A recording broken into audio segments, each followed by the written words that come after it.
we're going to have one play to try and save ourselves, then some stupid miracle could still happen.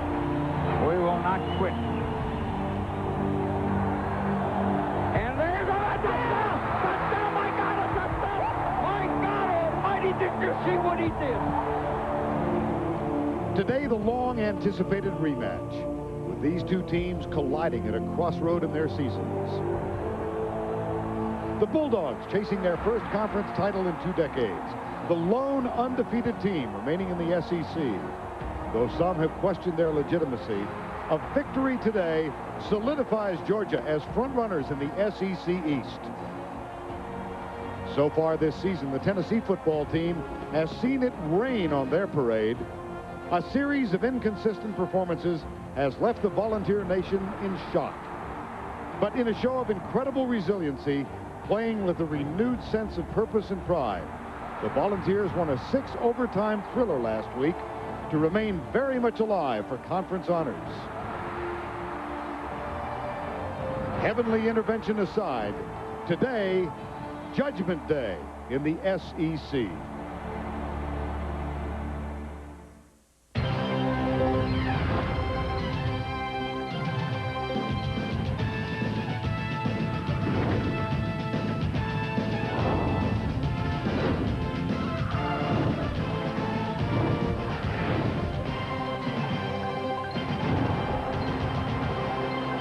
We welcome you to the Home Depot SEC on CBS. Another significant Saturday in the South. That means more than 86,000 will gather at Sanford Stadium.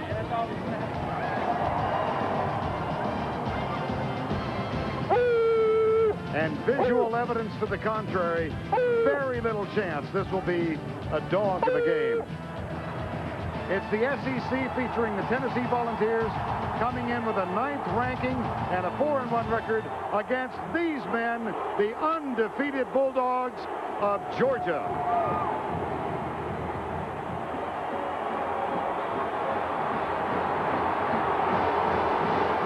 Right behind them, the Volunteers of Tennessee.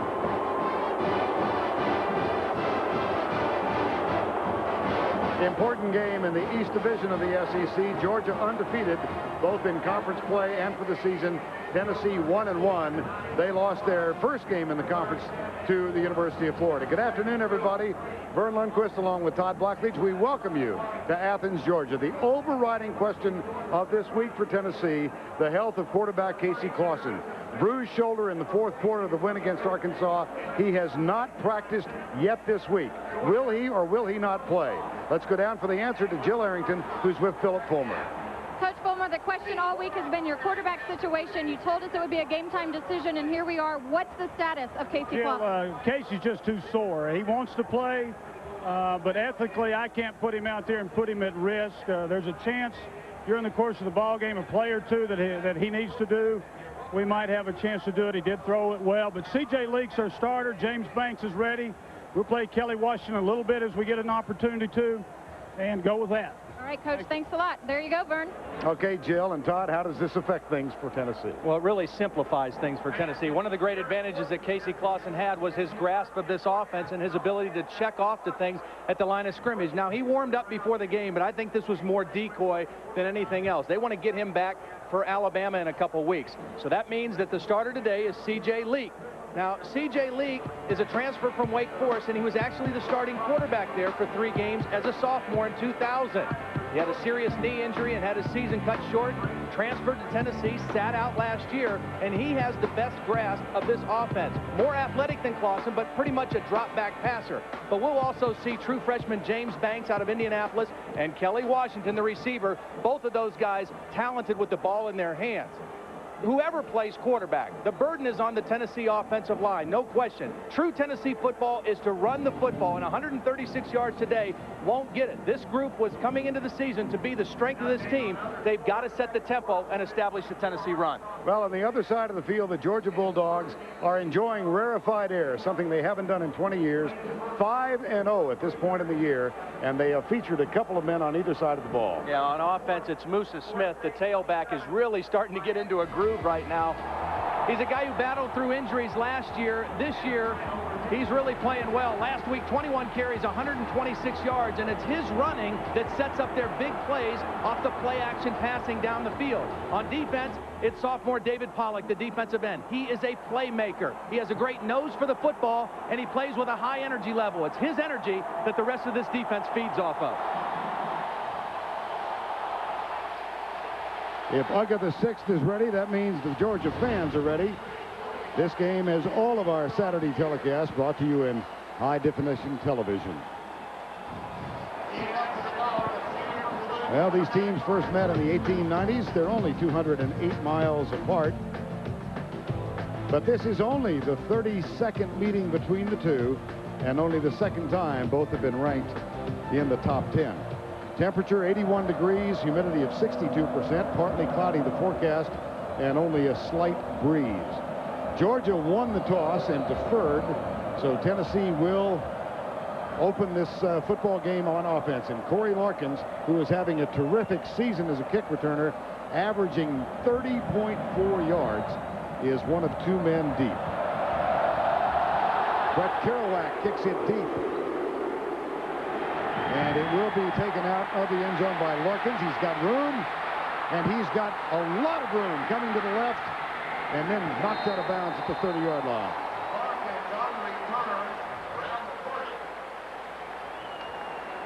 So it will be C.J. Leak. He has appeared in one game this year, but he essentially hasn't played since October of the year 2000. Right, and I mentioned they will simplify things. Randy Sanders, the pressure on him as the play caller now to guess right and call plays from the sideline. Don't ask the quarterback to see a lot and change a lot at the line of scrimmage. And it starts to take pressure off him if they can get their running game going. Jabari Davis is the tailback, and they open in the eye. Here comes a run blitz. Davis hit behind the line by Sean Jones, number 6, and picks up a couple. And let's check the Alamo starting lineups now. Tennessee's offensive line, it's Munoz, Young, Wells, Smith, and Offenhusel. Jabari Davis and Troy Fleming in the backfield. Kelly Washington, Leonard Scott, the wideouts. And the tight end is Jason Witten, one of the heroes of that 6 overtime win against Arkansas. Leak, the toss to Davis, has trouble controlling. Does manage to get near the 35-yard line. There's Tony Gilbert in the middle. And we'll check this Georgia defense. It's going to be working on a 3rd down now. Will Thompson, Jonathan Sullivan, Darius Swain, and David Pollock. The linebackers, Boss Bailey, Tony Gilbert, and Chris Clemens. And in the secondary, DeCorey Bryant, Sean Jones, Kentrell Curry, and Bruce Thornton. 3rd and 4 from the 35. Tennessee has not run the ball much on 3rd down this year. I wouldn't be surprised to see him try to run it on this first 3rd down. Load up the right side. Here's Leak. Tries to throw. There was Pollock in his face. And that allows the pressure to come from the other side. And it's made by Thompson.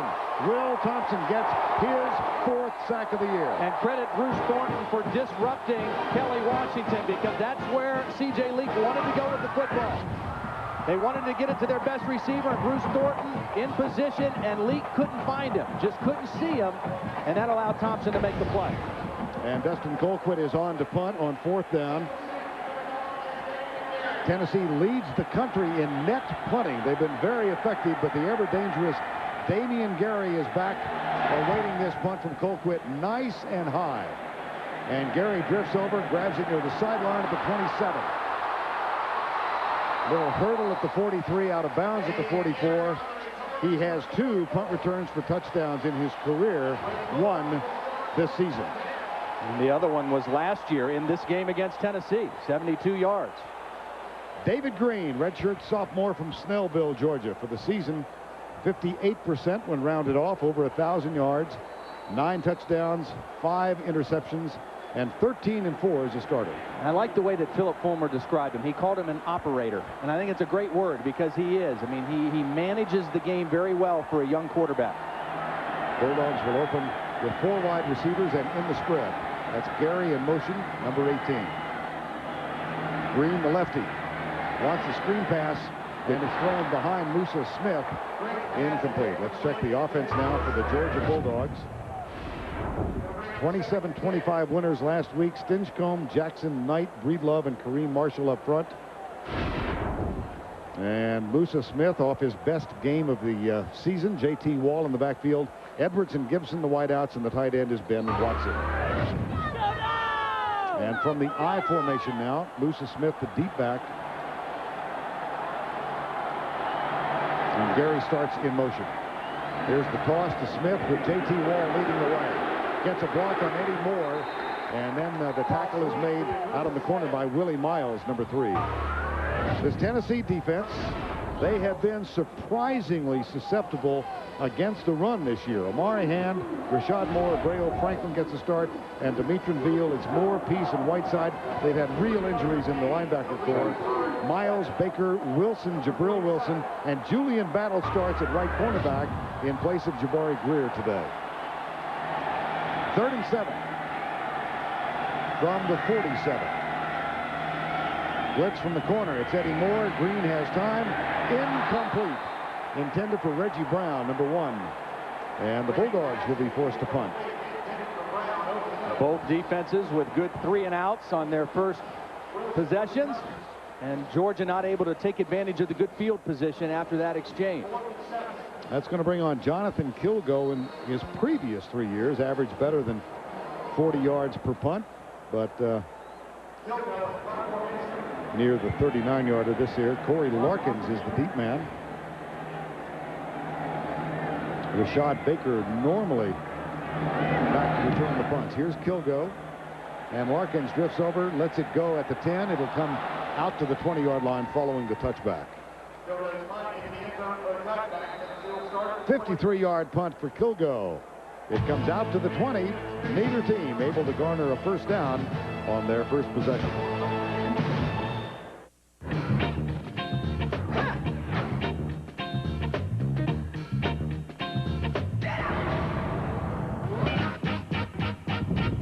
Get on up, get on up, get up, get on up.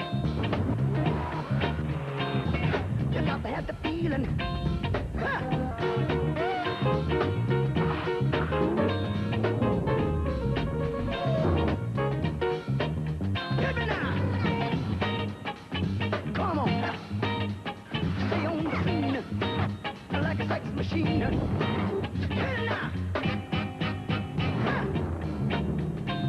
I want to get into it, man, you know.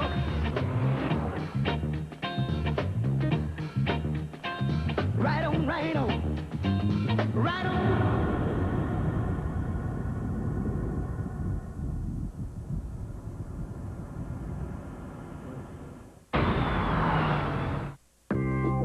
Roll over your 401k? Of course. But it's not like you're going to let it just sit there. No, you're going to push it and prod it and make demands on it. Then you're going to put it in the hands of money managers who won't give it a moment's rest.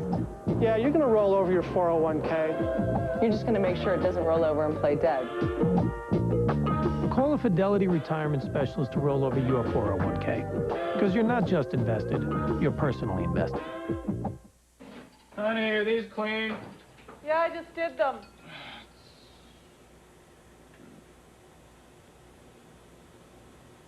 Time for a new appliance? It's the Home Depot Appliance Event. This weekend only, get no payments and no interest on appliance purchases till January 2004 with your Home Depot Consumer Credit Card. Plus, get free delivery on appliances of $3.99 or more. The Appliance Event, going on now at the Home Depot and Expo Design Center. Tomorrow, it's a huge doubleheader day. First, catch the Browns and the Bucks. Then the Raiders run into the Rams. We'll get you fired up for a full day of football on the NFL Today on CBS. They play football between the hedges here at Sanford Stadium. And the Tennessee Volunteers have a 1st and 10 at their own 22nd offensive set in the opening part of the game. C.J. Leak played 3 games 2 years ago and a starter at Wake Forest. Injured knee, transferred, sat out all of last year, has played in 1 game this year on for Casey Clausen. Draw play, Jabari Davis goes right, 23-yard line. Casey Clausen unable to go, Todd. Yeah, he's unable to go, and he's a tough kid, and you can see that was the last time that he did not start a game when they lost that ball game, and he wanted to play, as Philip said. And you see he's off to a good start in this season, but they need to think about the whole season. You know, they got a lot of football left, and he was a decoy, because when he came out in full pads, he didn't even have his ankles taped, and so and it fooled the Georgia coaches for a while. Jonathan Wade is on the field, split wide to the left. Here's a draw play. They keep it on the ground. Jabari Davis to the 26-yard line, picks up 2 more. Now, this Georgia defense now, they did an excellent job against a good running football team last week against Alabama. They held Alabama to under 120 yards rushing. That's Brian Van Gorder, the defensive coordinator, and he knew what kind of challenge, same kind of challenge this week. And he said, we've got to defend what Tennessee is. It doesn't matter who's playing quarterback. In order for them to be successful, they have to try to run the football, and then if they can get that safety up, then they can go play action and throw the football. Leak yet to throw. It's 3rd and 5, officially from the 25. Blitz threatened, blitz coming. Here's Leak on the rollout. Looks for a block. Bruce Thornton tends off the block, and with help from Tony Gilbert, they stop C.J. Leak a 1.5 yards short of the first down. It was a good idea to go sprint out with him because the blitz came inside by the Georgia safety. But you see the speed of the Georgia defense. You see Leak gets out to the perimeter, and right now he's thinking he can make the first down, but Tony Gilbert able to run him down from inside. And that brings on Dustin Colquitt for the second time. Damian Gary back to return it. Todd mentioned that in this game a year ago, Georgia trailed 17-3, and one of the pivotal moments in the game, a 71-yard punt return by Gary to get Georgia back in. They, of course, won it 26-24. They have won the last 2 games between these 2 teams. Great punt. Sure is. Colquitt. High, deep, and uncatchable. Penalty marker, though, out about the 40-yard line of Georgia. Something going on down the field. There's Mark Richt, 42 years of age, in his 2nd season, having come here from Florida State University, where he served as the offensive coordinator. And Steve Shaw, a referee today, so we'll get the decision here in just a moment.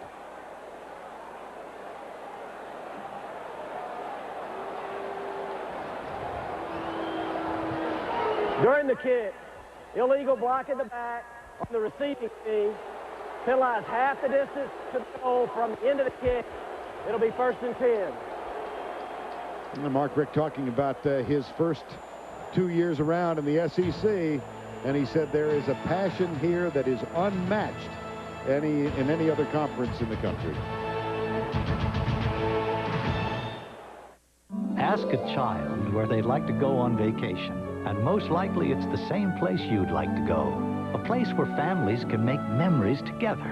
A place where magic happens every day. And no one can take you there like Alamo, the official rental car of Walt Disney World Resort. And now, with great rates as low as $130 a week, you can get to that magical vacation even sooner. Alamo, the official rental car of the American vacation. I'm sorry, you're asking which Sonic wrap do you want? Grilled chicken, chicken strip, Fritos chili cheese. And you were asking? I said, do you want to get married? Back to your question. This month at Sonic, you're between a wrap and a hard place. Choose between our latest twist on chili, the new Fritos Chili Cheese Wrap, or any of our other great wraps. And right now, add a creamy vanilla cone for an incredible 25 cents.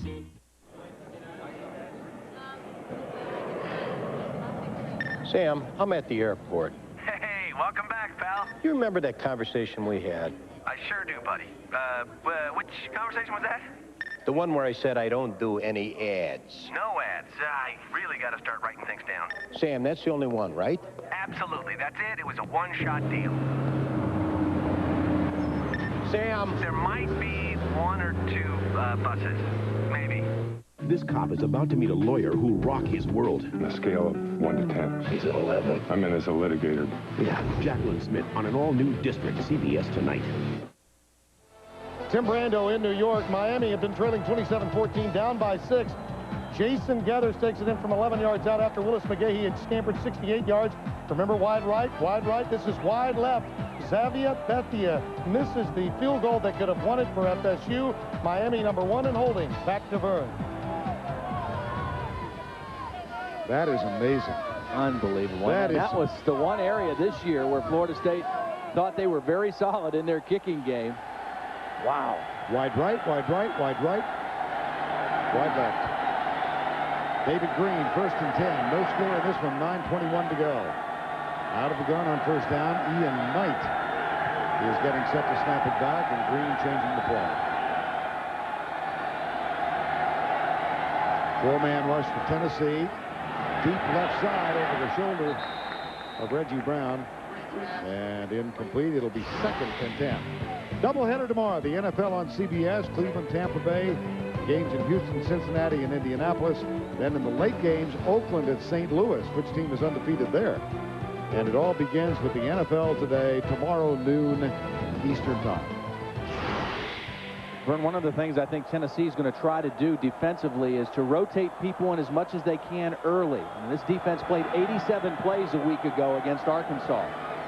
Here's Green, little slant pattern inside to Fred Gibson, but he manages yardage only to the 10-yard line. Gibson's first catch of the day, one of the stars in that win last week, had a remarkable 42-yard catch. He's had problems, though, holding on to the ball. Yeah, he's not the most physical guy. I mean, he's a basketball player. He didn't start playing football until he got into high school. He's an extremely gifted guy, but needs to spend a little more time in the weight room and be more physical as a receiver.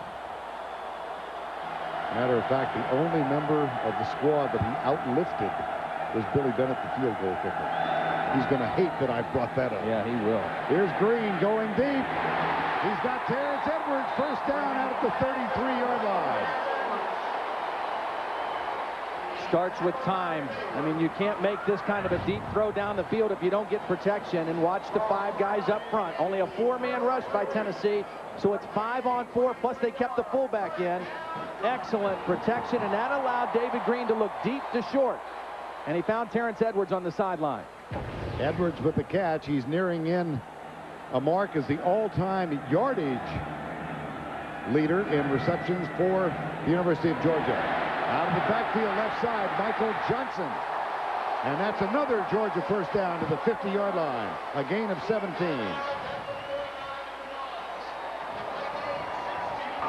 Now this is so well executed. Watch now, they're going to motion Musa out, and he's going to block. And they're going to throw it here, but it's the blocking by the other 2 guys.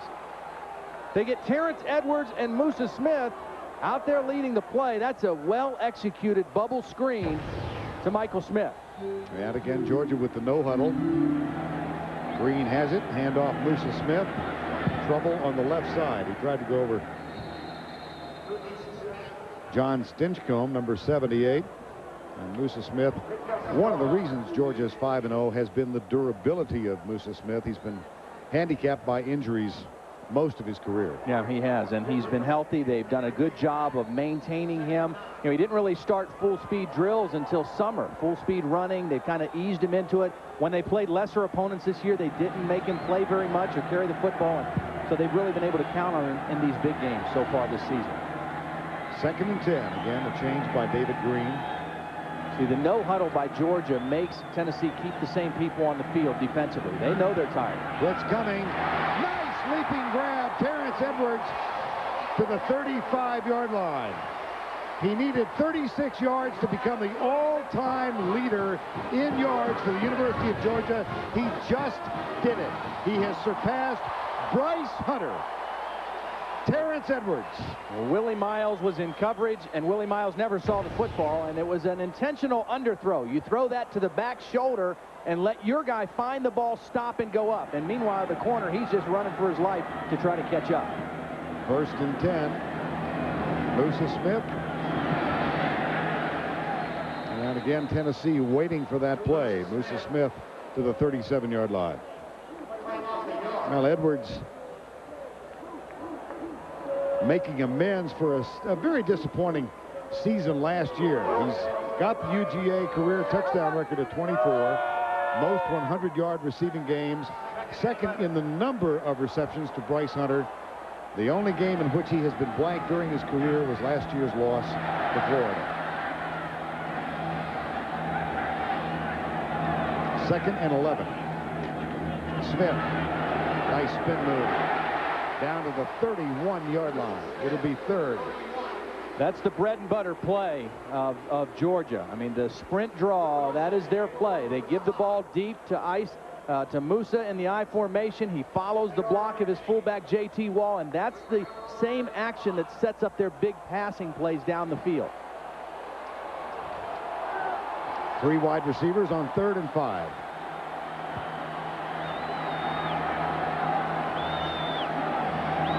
Blitz, Green, Edwards, intercepted. Picked off by Rashad Baker on the deflected pass. That interception belongs to David Green. It was too high. He had Terrence Edwards on the slant, and when you throw to the middle of the field, you don't want to make a receiver go high to catch the football.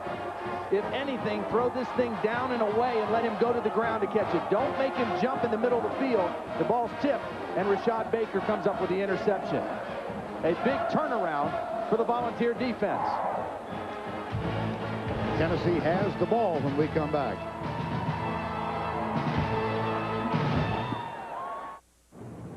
Hey, who won the football pool?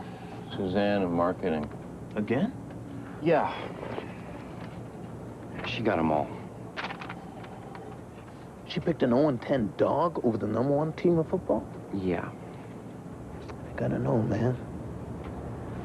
What's her system? Chicago or Green Bay? Chicago. Better shopping. I'm very proud of my lawn. In the fall, I use Scott's Winterizer. The food enters the root system, stores it over the winter. Then in the spring, perks that grass right up. Scott's Winterizer gives me the last green lawn in the fall and the first green lawn in the spring.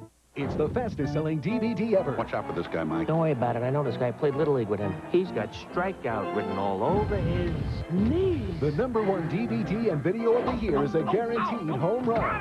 Buy Disney and Pixar's Monsters, Inc. today. Get to the October Power Drive at your local GMC dealer for an extra $500 bonus cash on professional-grade trucks and SUVs. Every new Yukon, Envoy, and newly redesigned Sierra. The power of GMC can be yours with the power of these great offers. Get 0% APR or $1,500 cash back on every new GMC, plus an extra $500 October bonus cash. See dealer for details. Upgrade to professional grade during Power Drive. See the pros at your local GMC dealer before it all ends October 31st. I like to think of myself as a player with Dan Marino's brilliance, Boomer Esiason's toughness, and Deion Sanders' flash. Now that's scary, man. Philip Fulmer told Jill Arrington we would see James Banks at quarterback. Now we do. He is in on the 3rd series. Very athletic kid, a true freshman. You see no attempts and throws better in game situations. There's the handoff up the middle. It goes to Jabari Davis. James Banks, highly recruited out of Indianapolis, Indiana. Actually, they were having trouble at wide receiver, the 2nd receiver other than Kelly Washington a week ago, and James Banks was running some wide receiver with the 1st team. And I should qualify his better throwing in game situations. Of course, he hasn't thrown in a game, but in practices, he's much better in scrimmage situations than he has been in just one-on-one throwing. 2nd down and 5. They keep it on the ground. Jabari Davis goes over right tackle and picks up 3. Let's go back to New York and check in once again with Tim Brando. All right, Vern, out in the Pac-10, Oregon and UCLA, and in this matchup, Corey Paws, when he is hot, look out. He's going to go this time 17 yards on the throwback. Gets it in. The touchdown makes it 7-7. Oregon ties the game with UCLA. All right, thanks, Tim. Casey Clausen looks on with his teammates. There's C.J. Leak, number 12, also watching. 3rd and 3. Montrell Jones is on the field for the first time. And the backs are in the eye.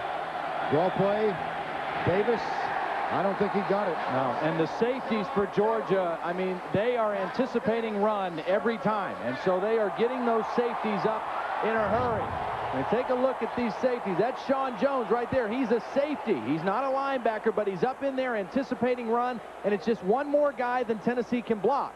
They're outnumbering them at the line of scrimmage. It's going to force Tennessee to try to throw the football if they can't block everybody. Dustin Colquitt off to a good start in this ball game. On the season, averaging 43.5 yards. Blocked. Reggie Brown blocked it. It heads toward the end zone and is recovered. A safety. He did not maintain possession in the field of play. A safety. Reggie Brown with the block. Reggie Brown with the block and Ben Watson with the recovery. And it was, that thing was spinning right by the corner of the pylon, trying to stay in, but just no way to keep it in. Take a look at the block. Right up inside, Reggie Brown was unblocked. They looped him to the inside, and he was unblocked. And watch this ball just try to hang in bounds and just not able to corral it. But what a block by Reggie Brown. Unimpeded, as they say in some circles. He came straight at Colquitt. That's the first time Dustin Colquitt has been blocked this year.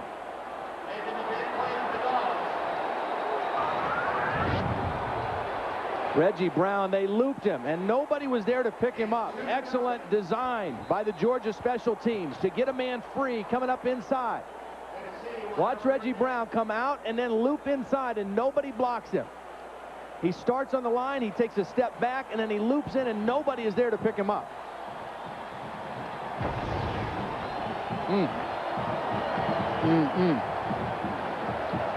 And Philip Fulmer, knowing he was playing undermanned in this game and without his quarterback, said we've got to be good on special teams. We can't give up things in special teams. And there's a big break for the Georgia Bulldogs early.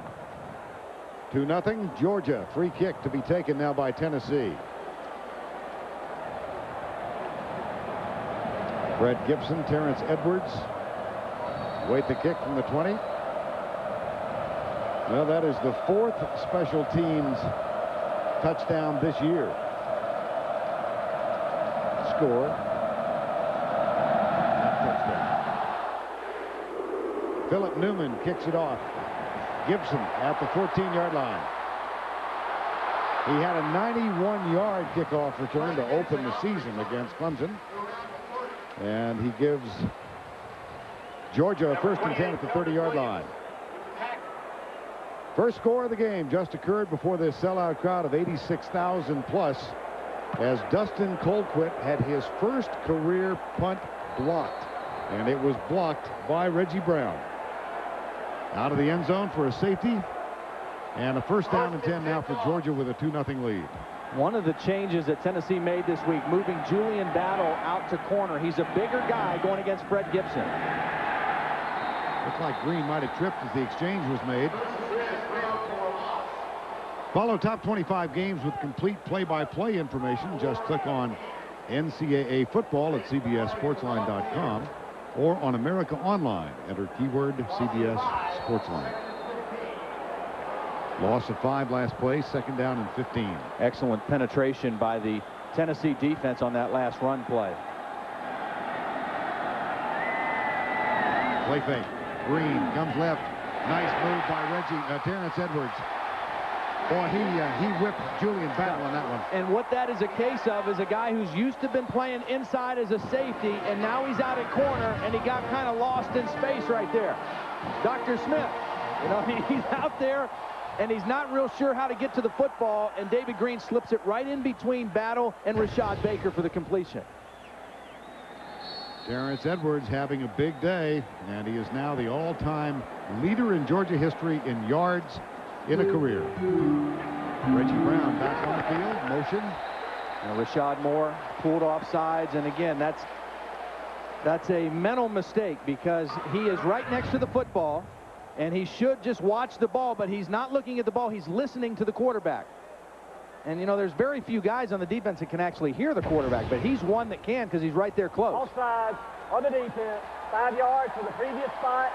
Still 1st down. Now, perennially, Tennessee has been very strong on the ground, but you see they're yielding more yards per game this season. Well, a couple factors. Number one, they lost their whole front 4 from last year. I mean, their front defensive 4 was excellent. They lost the whole group. And then they lost their 2 best linebackers in Kevin Burnett before the season and Kevin Simon just recently. So they're undermanned. There's the give to the fullback, J.T. Wall. And on 1st and 5, he gets 1. Wall seldom carries. It's only his 8th of the season. He is a true fullback, too, because I met him in practice on Thursday and had like a cut over his nose and just, you know, typical fullback, loves sticking his nose in there. He's a very good lead blocker from Musa Smith. Now from the spread, 2nd down and 4, ball at the 50. Linebacker comes on the blitz. Left side is caught by Michael Johnson. That will be good enough for a 1st down at the Tennessee 44-yard line. Good recognition by David Green. What he's going to see is he's going to see this corner blitz, and as soon as he sees that, he knows he's got a quick throw to Michael Johnson. There's the blitz. He sees it. He gets rid of the ball quickly before Wilson can get to him. Michael Johnson, another big receiver who's working his way into the rotation. 3 wides for Georgia on 1st down and 10. Here's Green. Hit just as he lets it go. Looks like Abreu Franklin got there.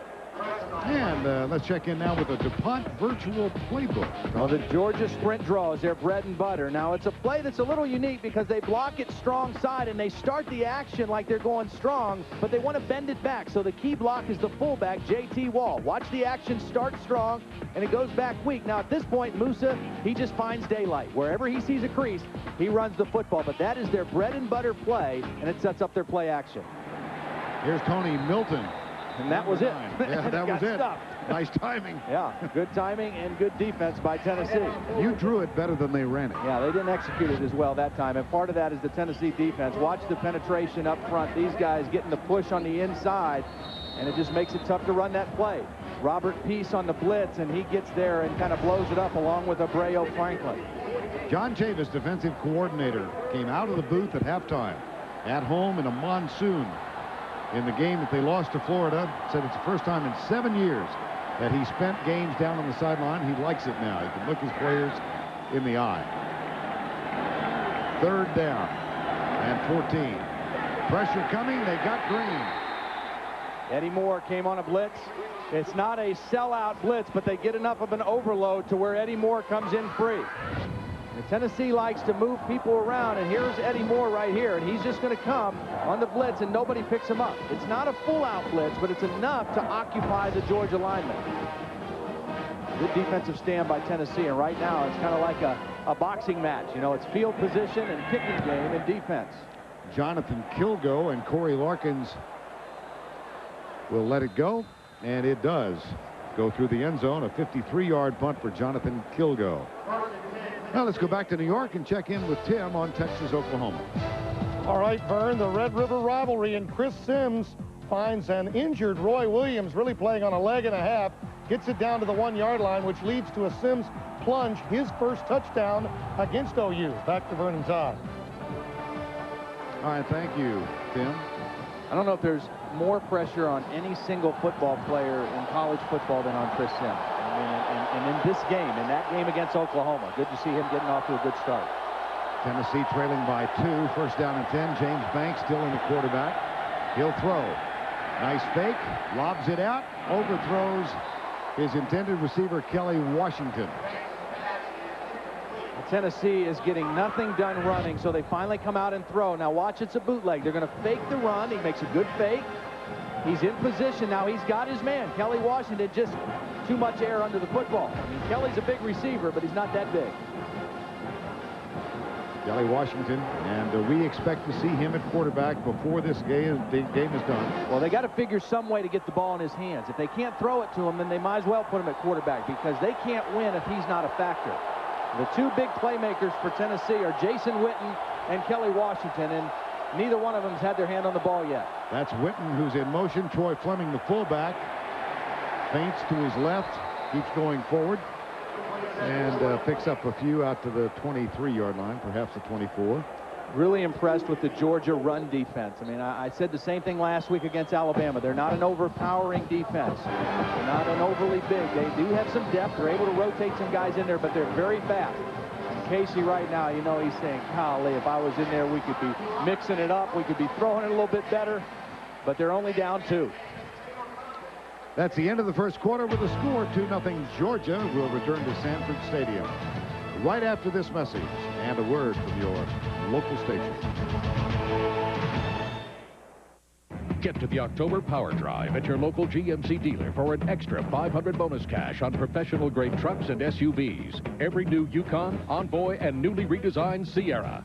The power of GMC can be yours with the power of these great offers. Get 0% APR or $1,500 cash back on every new GMC, plus an extra $500 October bonus cash. See dealer for details. Upgrade to professional grade during Power Drive. See the pros at your local GMC dealer before it all ends October 31st.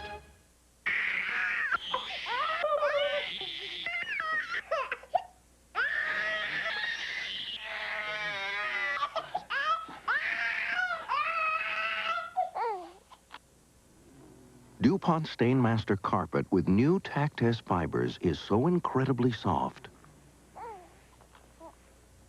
You have to feel it to believe it. DuPont, bringing you the miracles of science for 200 years. Ted Danson is Becker. Sunday on CBS. It's all here.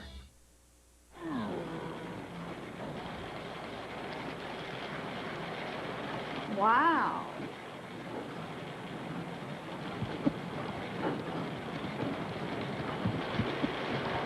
Wow is right. With Dish Network, you'll get America's lowest all-digital price package. Over 50 channels for just $22.99 a month. Wow. Visit Sears or a participating retailer today or call 1-800-333-DISH and ask about our free Dish offer. Behind them is a 19th century cabin with a 19th century roof. Ahead of them is a 21st century modern with a 21st century electrical system.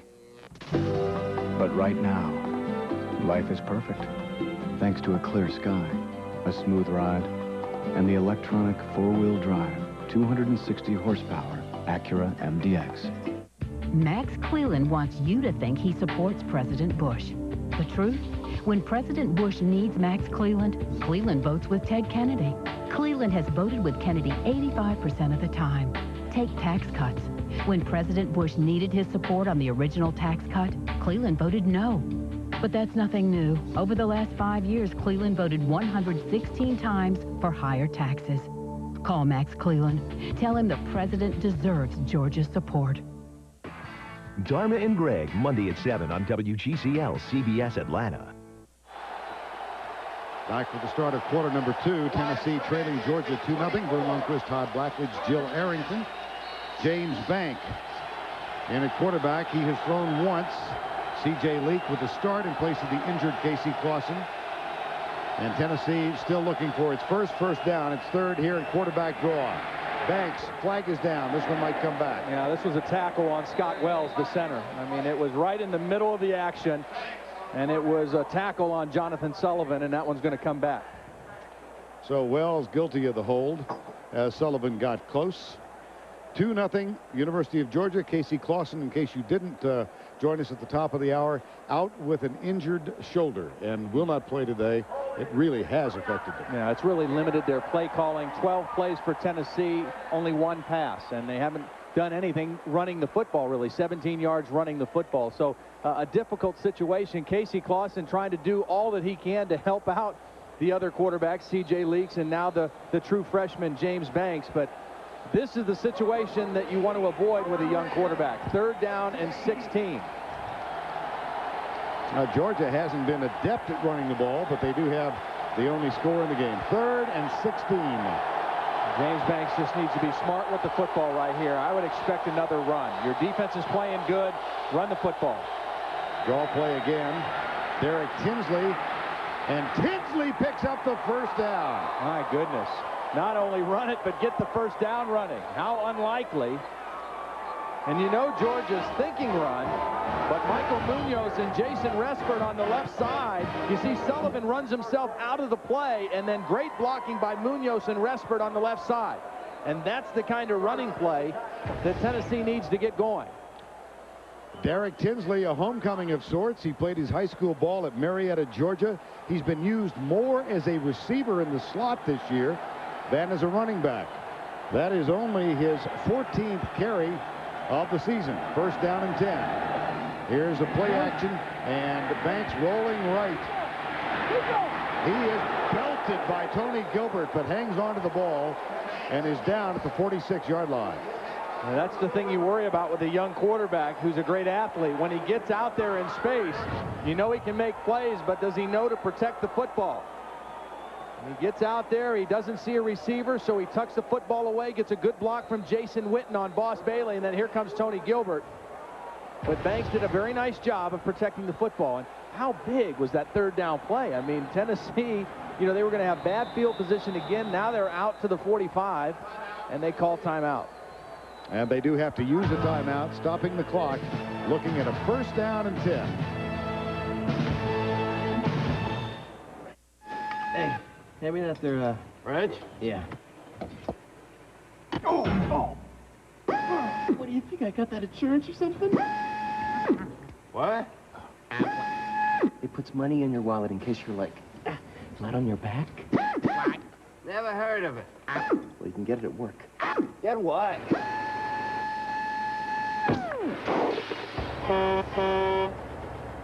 Aflac. Ask about it at work. You look.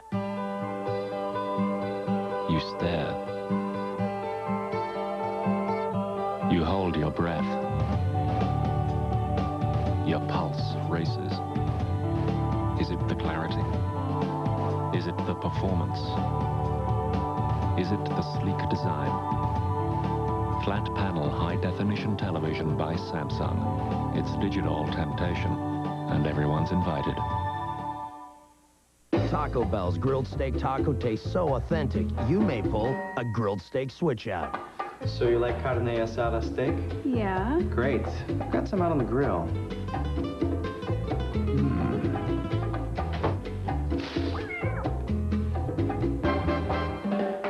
The grilled steak taco. Tender slices of steak marinated in Mexican spices and grilled to perfection for a taste that's irresistible. For authentic carne asada steak, think outside the bun. Your ultimate online sports experience. For the fastest scores, stats, and first-rate fantasy sports, go to CBSSportsline.com. Or enter AOL keyword CBS Sportsline.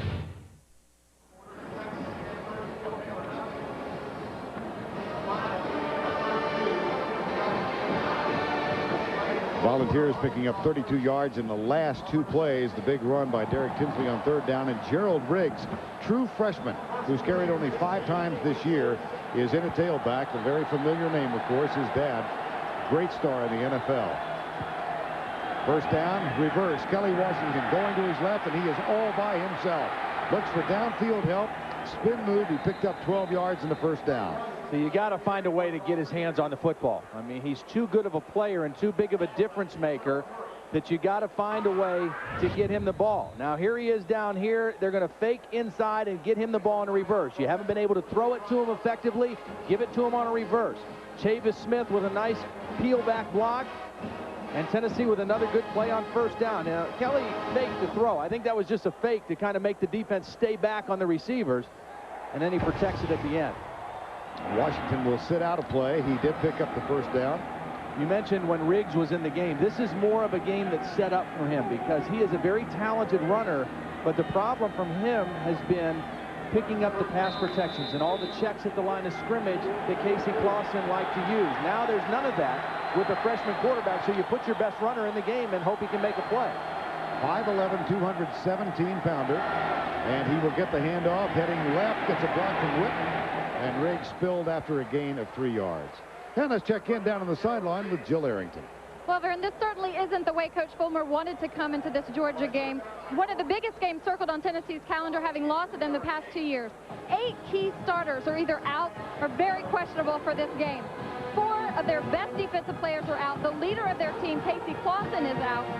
It shows you just what a great recruiting job they've done, because the backup guys have done a pretty good job up to now. But Todd, how different would this Tennessee team be healthy? Yeah, real different. And Philip told me right before the game, he said, I've never had a team like this to go through this many injuries. This is Jabari Davis to the 40-yard line. That will bring up another third down. Philip Fulmer, 11th season here. He owned Georgia for a 9-year period. Lost the last 2. Jill brought up a good point about his recruiting. I think he's one of the best recruiters in all of college football, and they've got good, young, talented players, and they coach them up and get them ready to play. And they've been able, so far, to kind of plug the gaps. With the exception of a 5-minute period in the second quarter against Florida, they've been able to get it done for the most part. And he goes with James Banks at the quarterback here, double tight end set.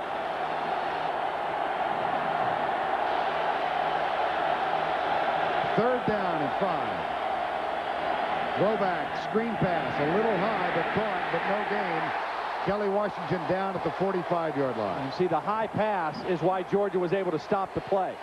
When Kelly had to leave his feet, that allowed the Georgia defense, which is very fast, to run to the football. If he's able to catch it with both feet on the ground, maybe he can make a guy miss and get the first down. So Dustin Colquitt on to punt for the first time in this quarter. Had one blocked. The good news about this possession for Tennessee is they should be able to flip the field position because they're kicking from inside the 50. Colquitt very high, goes for the corner and finds it. Another excellent punt. Other than the block, he's having a terrific day. So you don't get any points. You're still trailing 2-0, but because you made some plays and you converted that long third down, now you put Georgia in the hole and you let your defense play football. Time call. We'll be right back. This is CBS, America's most watched network. The precision, the skill, the craftsmanship. Who knows more about your GM vehicle than Goodwrench? And now get a tire rotation and balance for $32.99 or less at select GM Goodwrench Service Plus dealers of Greater Atlanta. It's good to know. It's Goodwrench. See your select GM Goodwrench Service Plus dealers of Greater Atlanta. Wade here from Plank Road, where we're busy making the smooth, never watered down taste of Ice House, not ads. Andrew Hall wants us to sponsor fall.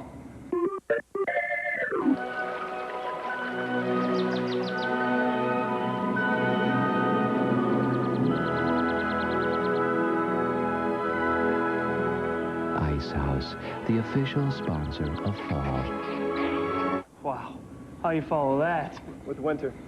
We'll make the Ice House, you make the ads.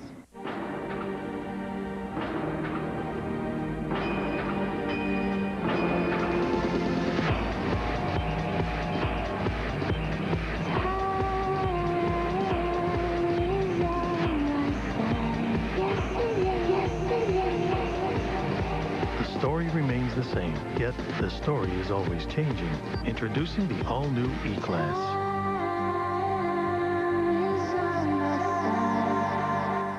Will our paternity results save these families? On the next part.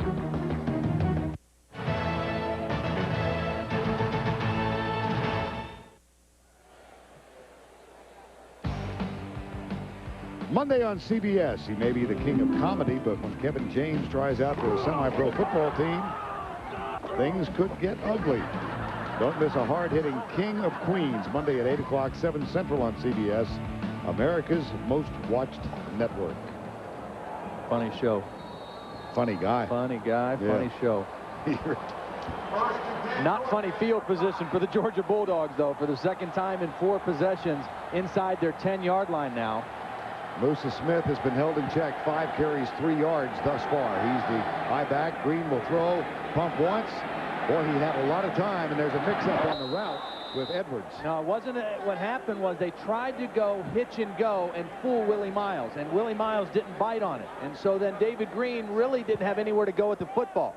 It was a one-man route, and they thought that they would fool Willie Miles. Watch Willie Miles see the quarterback, so he knows it's a pump fake, so he stays deep. and Terrence Edwards has nowhere to go. And David Green, lucky he didn't throw a pick there. But that was just good coverage and good awareness by Willie Miles. Willie Miles from Fort Worth, Texas, missed last year with an injury. Here's the handoff to Smith, spilled at the 10-yard line. 2-0 here. Penn State is playing Michigan, and we'll get an update now from Tim Brenda. All right, Vern, I know Todd's interested in this one. One of those Johnsons is going to get you, right, Todd? If not Bryant, if not Tony, it'll be Larry. Larry Johnson from 17 yards at the Big House. Nittany Lions with a 7-0 lead. Vern? Well, I like to see that, not just because they got the lead, but the last several years, Michigan has just been so much more physical than Penn State. Good to see him run one in for a touchdown. You look from the end zone on 3rd and 5. Now, I formation. Play fake. Green goes deep right side. Incomplete. Good coverage. Julian Battle on Terrence Edwards, and there is no flag. Well, again, Julian Battle is a big guy. He's 6'3", 205 pounds. So he's a much bigger, more physical guy than Terrence Edwards. And there is a grab. They may have been able to call holding, but not pass interference. As long as you're on the same level as him, you can continue to bump. And the ball plus was uncatchable, thrown out of the sidelines. Brian Jordan will snap it back now to Jonathan Kilgo on 4th down. And Corey Larkins back to return the punt. He waits at the 42. That bounces at the 49. And comes to a rest at the 41-yard line. 49-yard punt. Nothing on the return. 9 minutes, 53 seconds remaining in the first half. Georgia by a deuce. 3, 2, 1. Jerry, loving the supply chain proposal. Regards, Skip. That quick? No more waiting for email. Travel plans are confirmed. Have a good one. With PCS Vision from Sprint, your colleagues can access information they get on their office PC right on their phone instantly. Calendars, contacts, even inventory. So I'll always be in touch. You can put money on it. Introducing PCS Vision from Sprint. See the power behind the PCS Clear Wireless Workplace. Honey, are these clean? Yeah, I just did them.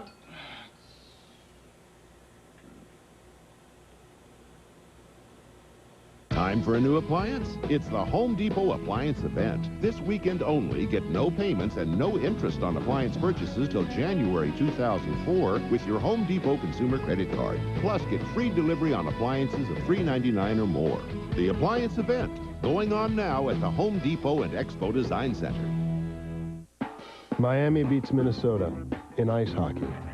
North Dakota wins National Surfing Championship. Nebraska drops football for badminton. Just a reminder from Olympus Cameras, nothing's impossible. This month at Sonic, you're between a wrap and a hard place. Choose between Sonic's latest twist on chili, our new Fritos Chili Cheese Wrap, or any of our other great wraps. They're all so good, it'll be one tough decision. Tim Brando in New York coming up on the Gateway Halftime Report. Spencer Tillman and I will get you caught up on all of today's action, including Indiana beating Wisconsin. Gibran Hamden to Glenn Johnson for the gamer. Wisconsin, once 5-0, loses their second in a row. Now back to Tennessee and Georgia. Warm day in Athens, Georgia. Georgia leading by a 2-0 score, a blocked punt leading to a safety. Casey Clausen unable to go because of a bruised left shoulder. And James Banks is the second quarterback on. He plays in place of the starter C.J. Leak. Best field position for Tennessee thus far in the game to start a drive. Gerald Riggs running back out to the 45-yard line. We chatted with Philip Fulmer earlier this week about the condition of Casey Clausen. He said then he didn't think he'd be able to play, and Todd asked him, did he remember anything in his experience comparable to this? And he said, yes, his senior year at Tennessee, they started out with David Chadwick as the starting quarterback. Injuries, ineffectiveness. By the time they got to the 5th game, they were on their 4th quarterback. And Jim Maxwell, in 71, completed a run of 7 wins in a row. And Tennessee won 10 games that year. Second down. Here's Banks. Stiff arm. Good defensive play by Boss Bailey, number 45. And I'm sure what James Banks is thinking is, man, they didn't have linebackers like this in Indianapolis. I mean, a guy gets me out there in space, I'm supposed to juke him out, but Boss Bailey may be the most athletic linebacker in the conference, if not the country, and he just kind of sized him up and ran him out of bounds. 3rd and 4, last 4 possessions, 4 punts for Tennessee. You know, the good thing for Tennessee, though, is their 3rd down situations, with the exception of 1, have been manageable. They've had 4 3rd down situations in between 3 and 5 yards, so that's good for a young quarterback. 3rd and 4 here. And Banks will take off. Little juke to the right to the 46-yard line. He picks up the 1st down after a gain of 9 yards. The reason I make that point about 3rd and 3 to 5 is because the run is still a factor. Now watch as these guys rush. Okay, they get up the field, and Banks sees a little crease. Now he knows he only needs 4 yards, so he doesn't have to run a long way, and he gets the 1st down before Clemens able to wrap him up. And that's the good thing. When you get manageable 3rd down situations, the run is still a factor. 1st down and 10 from the 45. And the clock stopped now. Timeout taken by Georgia. And the time comes with 8 minutes and 42 seconds to go in the 1st half. Ask a child where they'd like to go on vacation, and most likely it's the same place you'd like to go. A place where families can make memories together. A place where magic happens every day. And no one can take you there like Alamo, the official rental car of Walt Disney World Resort. And now, with great rates as low as $130 a week, you can get to that magical vacation even sooner. Alamo, the official rental car of the American vacation. Yeah, hi. I'm having a problem with my PC. No, it's not us. Call the maker. Wait. What? Hello? Yeah, my PC isn't, yeah, I tell them no calls. Wait. Not us. But, wait, I have a... Wait. Boiler room. Boiler room? Tired of getting the runaround? Then come to your local Gateway store, where our friendly staff is ready to help you. We offer in-store training and service, plus all the cool stuff you need to make sure you get the most from your PC. Gateway, a better way. If you can unlock the secrets of nature, you can find miracles. At DuPont, we've been finding them for 200 years now. Miracles that have taken us from here to there, from this to that, and from where we are to a better, brighter world. DuPont, the miracles of science. This week, Dave's all new with Faith Hill, Samuel L. Jackson, former New York Mayor Rudolph Giuliani, Santana, and P. Diddy. Monday, don't miss Deborah Messing and Pink. Jim Brando back in New York. Watch quarterback Corey Paws sell the audible here at the line of scrimmage, and then the snap back goes to wide receiver John Dubrovac, who then laces one downfield to Craig Bragg off the misdirection snap. It's UCLA up by 7 over unbeaten Oregon. Let's get back to Vern Lundquist. All right, only a sense of real restraint prevents me from saying holy Toledo. That's one of those plays that works one time a year, and it will never work again, but they pulled it out at the right time. 1st down and 10. Banks still the quarterback. Hands it off to Jabari Davis. They try the middle, and they get a lot of yardage to the 35-yard line. This is going exactly the way Philip Fulmer would have wanted. They're down 2-0, but they're able to get their offensive line in the ball game. They're taking control up front.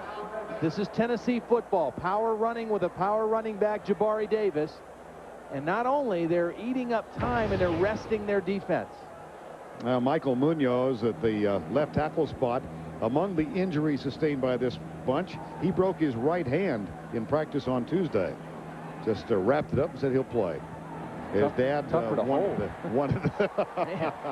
his dad, one of the real great players in the history of this sport, Anthony Munoz, makes every game. Todd and I had a chance to see him at the Hall of Fame induction ceremonies back in Canton in August. At home, he likes to sit in the end zone so he can watch the blocking from a lineman perspective. I don't know if he got tickets in the end zone here or not. I think they made him sit on the side. He's about on the 10-yard line. Okay.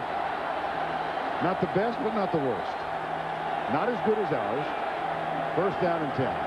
Banks looks deep. Good coverage downfield. DeCorey Bryant had him covered.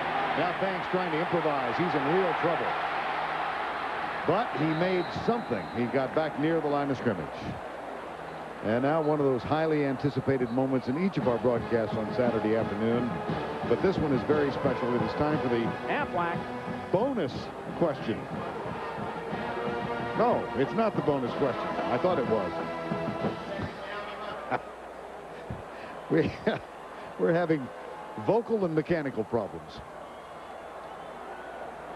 I certainly hope that doesn't give us the glitch of the week. Gerald Riggs back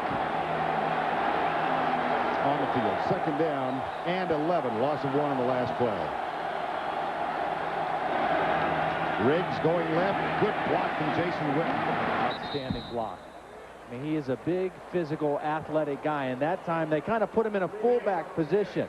I mean, he's a tight end, but he's a very good athlete. Now watch as they take Witten and they put him in motion, and then he's going to lead the play. They're going to pull the guard, and the guard kicks out, and Jason Witten is the lead blocker, and he gets the block on Chris Clemens. And a nice running play for Tennessee. But again, this is Tennessee football. Take the pressure off the young quarterback by establishing your running game. It didn't happen early, but because their defense has played so well, they've been able to stick with it, and now they're getting into a groove a little bit. Derek Tinsley in the backfield had a big third down run series or two ago. That's Witten in motion. Here comes the backside blitz. They hand it off.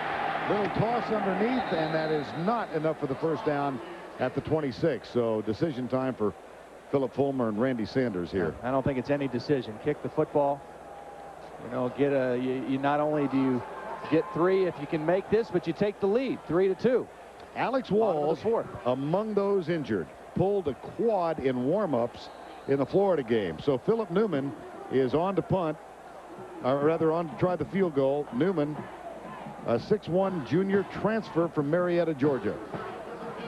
For the season, 4 of 7, has had 1 blocked. His longest thus far, 35 yards. This is for the lead. He's got a very strong leg. He was booming him in pregame. Seth Reagan will hold it. Snap is not great. It's blocked. Picked up. Boss Bailey blocked it. And this is DeCorey Bryant, number 22. You got a couple factors working here. You got a bad snap, which affects the timing of the field goal. And then you got a guy with a 48-inch vertical leap going straight up in the air to block the football. And we talked about the athleticism of Boss Bailey. But take a look at this now. Here's Bailey right in the back, and he's going to get a running start. And the snap is a little bit bad that affects the timing. And then Bailey gets right up in the air to get the block. Wow.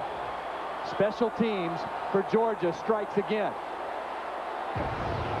First down and 10 after the Boss Bailey block. They blocked the punt and a field goal. David Green in the shotgun. A lob across the middle, caught at the 49. Well, Todd alluded to Boss Bailey's vertical leap. He held a record of 42 inches until spring drills, and Reggie Brown came in and jumped 43. He was in the morning session. They told Bailey when he got there for the afternoon vertical leap. Now think about this. Put a mark on your kitchen wall that's 3 feet 10 inches above the floor. Then stand flat-footed and jump above it. That's how high he jumped. Musa Smith with the carry. Boss Bailey's block has given Georgia possession. Now this is not the bonus question. Trivia question today, the 73rd anniversary of the first game played in this stadium. Whom did Georgia play, and what was the score? Third down. All I know is I think it's a big third down for Georgia to make. They've got to take advantage of that block. Got him. Willie Miles Smith. Terrence Edwards makes him pay. First down, Georgia at the 23-yard line. Big conversion for Georgia. I mean, your defense is playing well. Tennessee's defense is playing well, and you get a break from the special teams. You got to convert. Willie Miles got twisted around, and Terrence Edwards Again, Georgia, the best receiving corps in the Southeastern Conference with Edwards, Damian Gary, and Fred Gibson. So it's very hard to choose who you want to try to take out of the game. All three of them can hurt you catching the football. And now Edwards gets a rest, and Michael Johnson is on the field. A 2-0 game, 5:34 to go before the break. There's Green, drills it. Caught by Gibson. The flag is thrown on the near side. The flag came with some contact between Michael Johnson and Willie Miles, and it could go either way.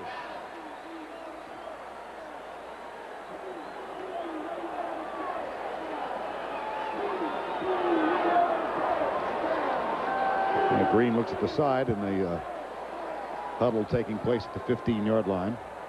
I watched Michael Johnson in practice on Thursday. He's a big physical kid, 6'3", 215 pounds, out of Tulsa, Oklahoma. He's not listed on the depth chart anywhere. Holding on the defense. 10-yard penalty from the previous spot. It will be an automatic first down.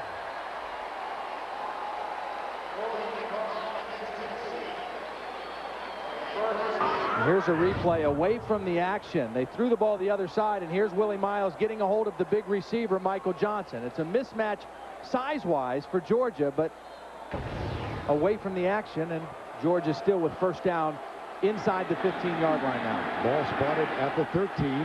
Georgia leads by 2. I formation. Gibson on the bench for this play.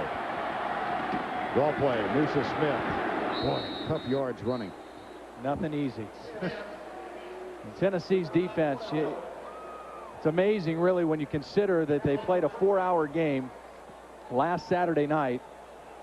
They played 87 plays, and a lot of the starters on this defense didn't come out at all during the overtime. So some of these guys played more plays than they've ever played in a Tennessee uniform. And right now they're playing with great resiliency, but where that may show up is in the fourth quarter when that fatigue might hit them. 2nd and 9 at the 12, double tight end set. I formation again. Green play fake. Chase to his right. Pressure comes. Intended for Robert Brannon, who was not looking back. It's an incomplete pass.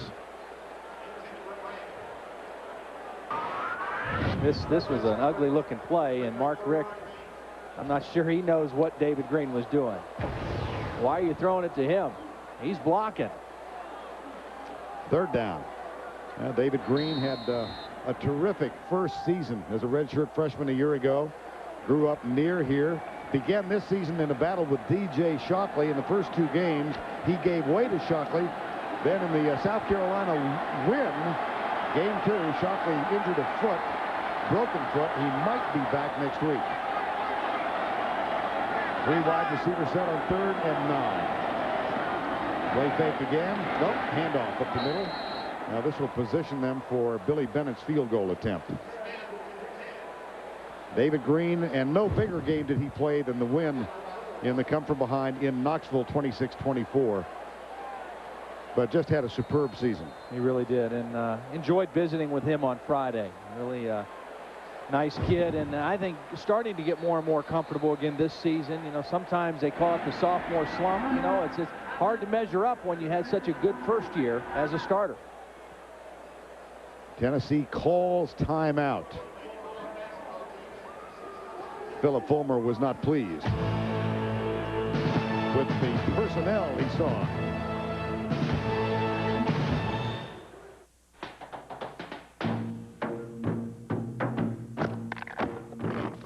Never throw away anything you can use to express yourself,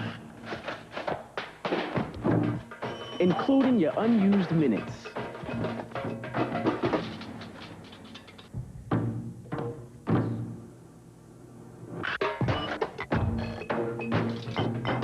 Rollover, only from Singular.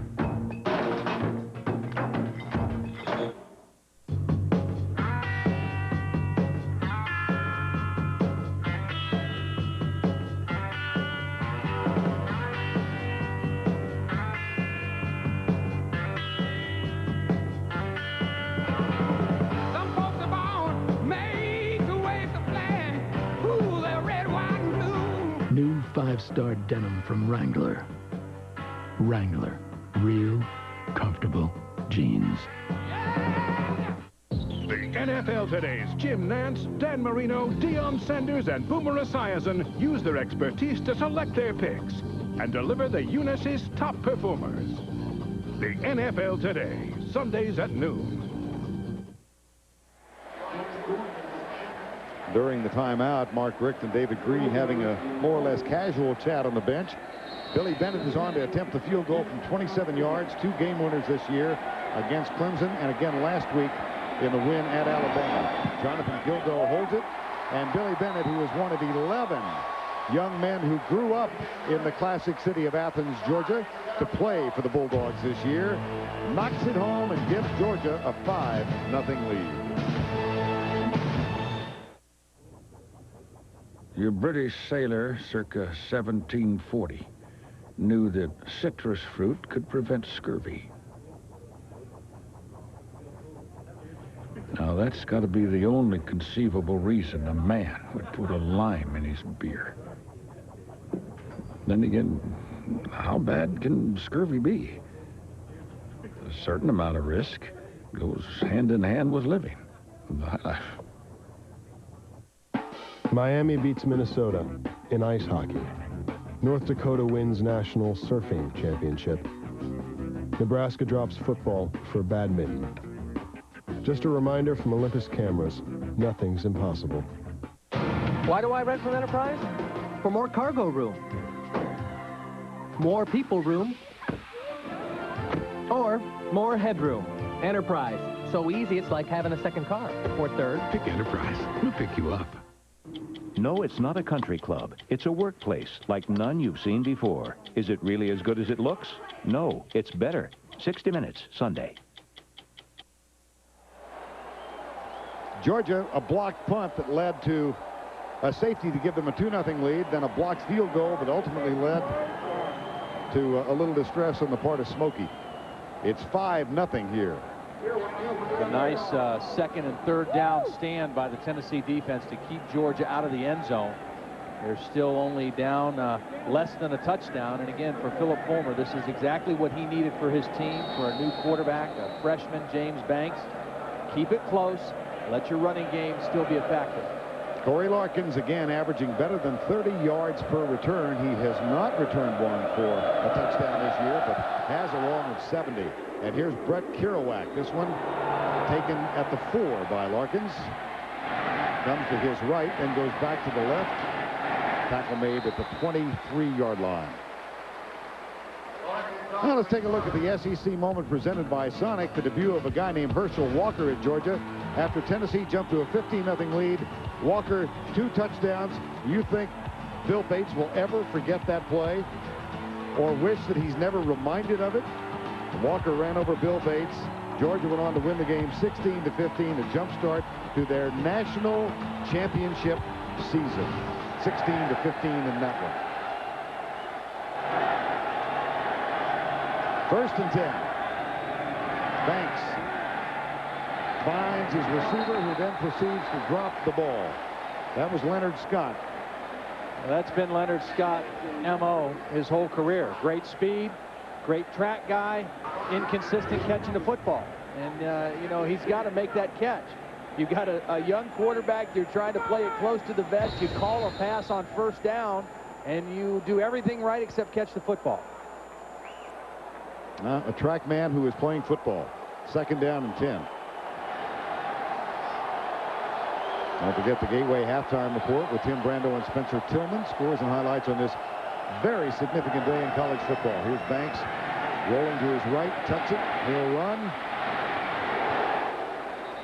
to the 32-yard line. That's short of the first down. It'll bring up third down. Third and short, though. I mean, again, that's the good news for James Banks. As long as you keep it under 5 yards, which they've been able to do in this first half so far, then you keep the run as a factor on third down.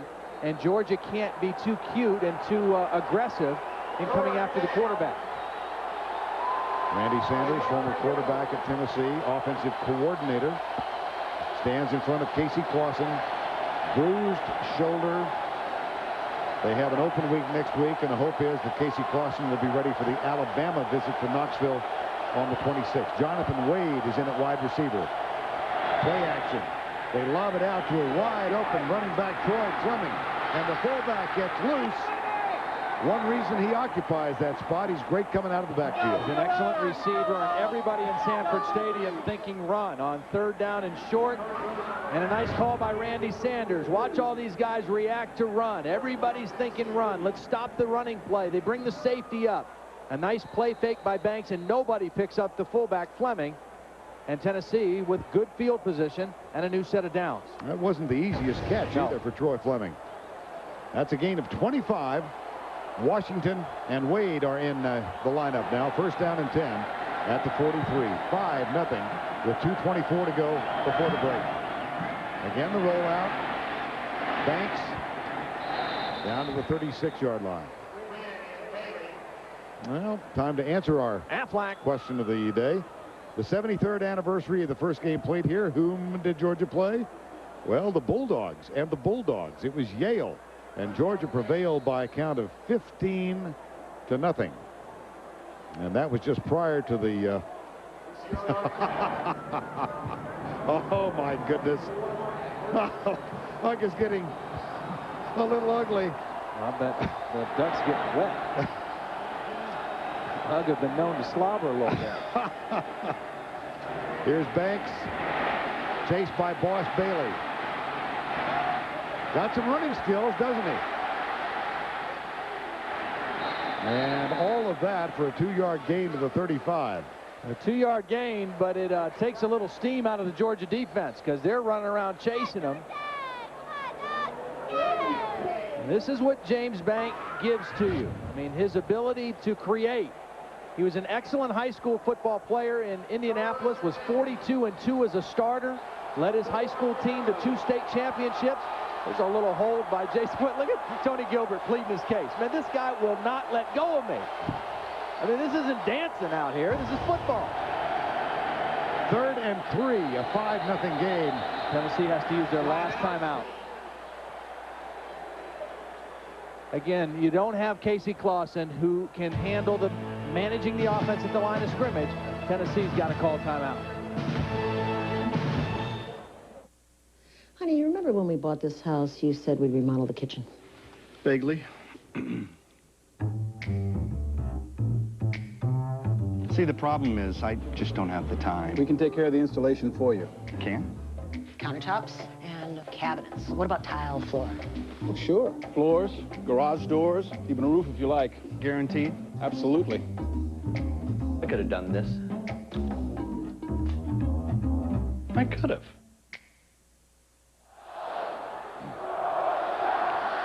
...1929 first game played in Sanford Stadium. We mentioned there were 30,000 on hand. Let's get more from Jill Arrington. Well, everyone, you guessed it, 73 years ago today, the first game ever at Sanford Stadium, with the Bulldogs coached by Harry Mayer hosting Yale. The legendary Vernon Catfish Smith played both ways and scored all 15 points to lead Georgia to victory. Something else there, Vern. I'm tempted to say I remember it well, but even that, no, not quite. See the refs? They didn't have stripes. You know, they had all white. 3rd down and 3.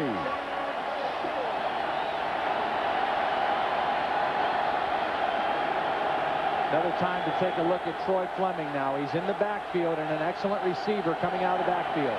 4-man Georgia rush. Banks tries to buy time, lobs it deep, incomplete, threw it away, incomplete. I think they were trying to go to Troy Fleming, and he got just manhandled coming out of the line of scrimmage. Troy Fleming lined up in the backfield. Here he is over here. Now watch as he tries to escape. They just kind of grab him and knock him and push him, and he can't get out. And James Banks tries to run with it. And a nice play by Kenny Veal. Well, Philip Fulmer will pass on the opportunity of attempting a 52-yard field goal for Newman. He had one block. So the Volunteers, trailing by 5, go for the first down with no timeouts left. 46 seconds to go before the break. Washington down at the bottom of the screen against DeCorey Bryant. And Banks. Sean Jones stayed home. Number 6. And that's just inexperience by James Banks. I mean, there's a quarterback draw, but you got to let that develop a little bit longer. You know, you got to show pass a little bit more, retreat a little bit more, and show pass. He's just in a little bit too big of a hurry, and that, you know, that ball fake isn't going to fake anybody, that windmill thing. But it's something he'll learn. I mean, he's a great athlete. He's made some nice plays in this ball game, but he didn't fool Sean Jones, and he wasn't quite patient enough. Exasperation. Part of the body language of Philip Fulmer. 5-0. Special teams. Block punt for a safety. Block field goal, or that led to a field goal. And now Georgia uses a timeout. They've got one remaining, and we have 38 seconds to go before the break.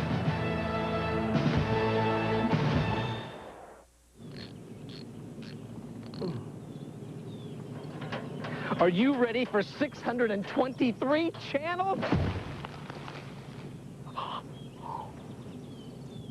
It's good to do things yourself, but you ought to do your homework first. Same thing with the stock market. Check out TD Waterhouse, ranked #1 for do-it-yourself investors. Because you've got to learn before you can earn. TD Waterhouse, you're in control. Everybody loves Raymond's Brad Garrett is great as the great one. Don't miss his stellar performance as Jackie Gleason, a world premiere movie, CBS Sunday. James Banks came on to replace C.J. Leak on the third series of this game. And inexperienced showing. Obvious, you can see the athletic skills that he possesses. He was an all-state basketball player in Indianapolis at Ben Davis High School. Also earned all-state in track, 10-600 guy. For Georgia, you might see them take a shot here. In 38 seconds, they have one timeout. If they can get a big play here, they might try to score again. Green comes to his left, Terrence Edwards, and he steps out of bounds at the 46-yard line. Special teams so much as part of this game. The first was a punt. Reggie Brown blocked it. And then Boss Bailey way up in the air. Man, that's impressive. Way up in the air. Sands springboard. 2nd and 1. Damian Gary in. Here's Green. Comes to the right side. Diving catch made by Terrence Edwards. Tennessee with very little pressure on David Green. And part of that, I think, credit the Georgia offensive line, playing pretty well here, protecting their quarterback. Part of it is maybe the fatigue for the Tennessee defense, but they've not been able to generate a lot of pressure when they only bring 3 or 4. And for Edwards, he's equaled his season high of 6 catches in the game. He's done that in the first half. Here's Green off balance. Fires it out to the right side. The catch is made by Benjamin Watson, the tight end. And Georgia has to use their timeout because Watson wasn't able to get out of bounds. So the Bulldogs take time with 19 seconds to go before halftime. 5-0, Georgia over Tennessee.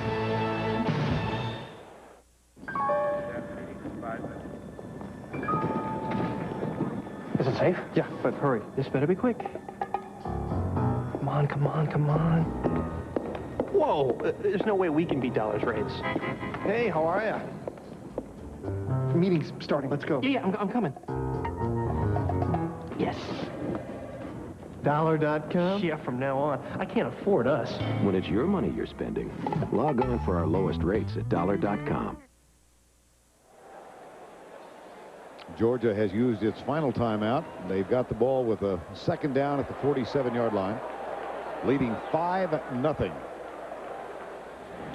I don't think they wanted to use their timeout there. I mean, you want to try to save that last timeout as long as you can, because now what happens is if you throw the football down the field and it stays in play, it'll stop until they reset the chains, but you're going to have to run everybody up there and spike the football with 19 seconds left. Damian Gary and Reggie Brown come wide to the left. Terrence Edwards, who's caught 6, is wide right. Here's Green inside. Now they cannot stop the clock. The clock will stop while the chains are reset. And David Green says, let's spike it. Yeah, you get everybody up. Now you got to make sure they're set, and then you spike the football. And then a good job of managing this by David Green. Clock starts. Ball down. 10 seconds to go. So right now, I think you're in Billy Bennett's range. And so Mark Richt does too. And he's going to bring him on right now. No timeouts. You don't want to take a chance of something going awry. Points have been very, very hard to come by in the first half of this football game, so you kick it right now. Billy Bennett had a 43-yarder to win the game against Clemson, the season opener.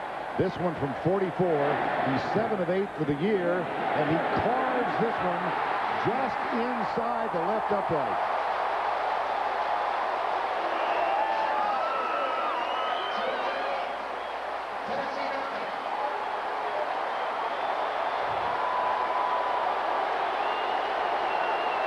Weird score, isn't it? 8-0 at the break.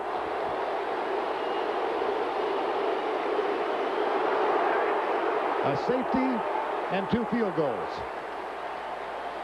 And we check in with Jill Arrington, who's with Philip Fulmer.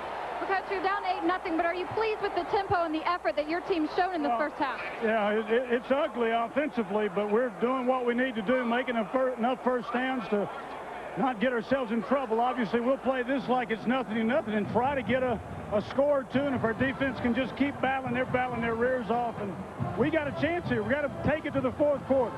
Coach, we've seen the emergence of freshman James Banks. Will you stick with him in the second half? Probably, yeah. James has done a nice job. We've got a couple things with Kelly Washington. We could come back with C.J. Leak. So right now, James a little bit hard for them to catch up with. And he gives us a guy out there that can make a play. All right, Coach. Well, thank you. All right, Jill, thank you.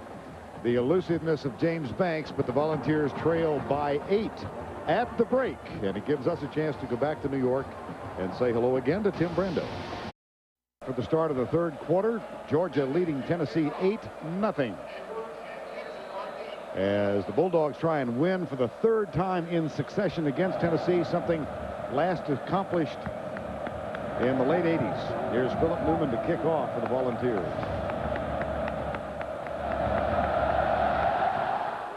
And Fred Gibson chases it over his shoulder. Will let it go through the end zone and come out to the 20-yard line. First half highlights, special teams. Here was Reggie Brown blocking a punt. That led to a safety. Boss Bailey blocking a field goal. That led to a field goal from Billy Bennett. That made it 5-0. And then just before halftime, Bennett connected on yet another. So the halftime numbers, modest they are. Block kicks. And what else catches your attention? 3 yards rushing by Georgia. Not very good. Musa Smith, one of the real factors for Georgia, not able to get anything done in that first half, but a very important defensive series for Tennessee. The way they're playing and trying to win this game, they can't afford to give up a touchdown to Georgia early here in the third quarter. Here's Green, drills it. That's deflected behind the line and knocked down, so it'll be 2nd down and 10 as Keon Whiteside gets it. Well, what do you think of Philip Fulmer's approach to how he has to play this game? Well, I think so far so good. I mean, he wants to run. He wants his offensive line, his defensive line to control the football game. But I think he's got to find a way to get his playmakers involved in the second half. That would be Kelly Washington, who had 1 catch for -4 yards, and Jason Witten, who had nothing. I mean, James Banks scrambling is not going to beat this Georgia defense. And the same could be said for Georgia. Fred Gibson shut out in the first half. I mean, he's a factor, and he's got to be involved. Green slips it to Musa Smith. Musa Smith to the 26-yard line. You know, the Volunteer troubles today, 2 kicks blocked, 4 negative yardage plays, only 22 passing yards, and the quarterback sacked twice. And again, the theme of this ball game, Casey Clausen on the sideline. Bruised shoulder. 2 newspapers in Tennessee have reported that he has a hairline fracture of his clavicle. Tennessee not confirming that. 3rd down and 4. And here's Green. Punts once, and Edwards has it knocked loose, and a flag flies on Willie Miles. Well, this is the guy they've gone after. They've kind of stayed away from the bigger corner, Julian Battle, and they've gone after Willie Miles, and most of the time it's been with Terrence Edwards. And there you see the bumping and grabbing, and I think it's the grabbing of the jersey that got Willie Miles in trouble there. That'll be 10 and result in the 1st down. And Georgia having real problems on the ground. I go back to what we talked about, Tennessee not playing the run all that well this year, but they certainly have today. Yeah, well, and Georgia, this has not been what they thought it would be this year. Coming into today's ball game, they were 11th out of 12 teams in the SEC running the football. Now, they had their best game last week against Alabama, 161 yards, but very difficult today running against this Tennessee defense. 1st and 10 after the penalty. Michael Johnson back in the field. Here's Green looking to his right all the way. Goes deep for Gibson. Diving try. Incomplete. Good idea, though. I mean, you've got to get him in the ballgame. And I really think this game will be determined by which one of these two teams gets their playmakers the football. Fred Gibson shut out in the first half. The only time he touched it was on kickoff return. He's too good of a football player to not get his hands on the ball. You can't throw it to him down the field. Give it to him on a screen. Give it to him on a reverse. 2nd down and 10. Tennessee has 3 men down. They bring 4. And Lucius Smith is belted for a loss back to the 30-yard line. What a play by Julian Battle. I mean, he just came off the edge as a safety or a corner and ran right by John Stinchcomb. Stinchcomb certainly not ready for a defensive back to come flying by a screen at that time.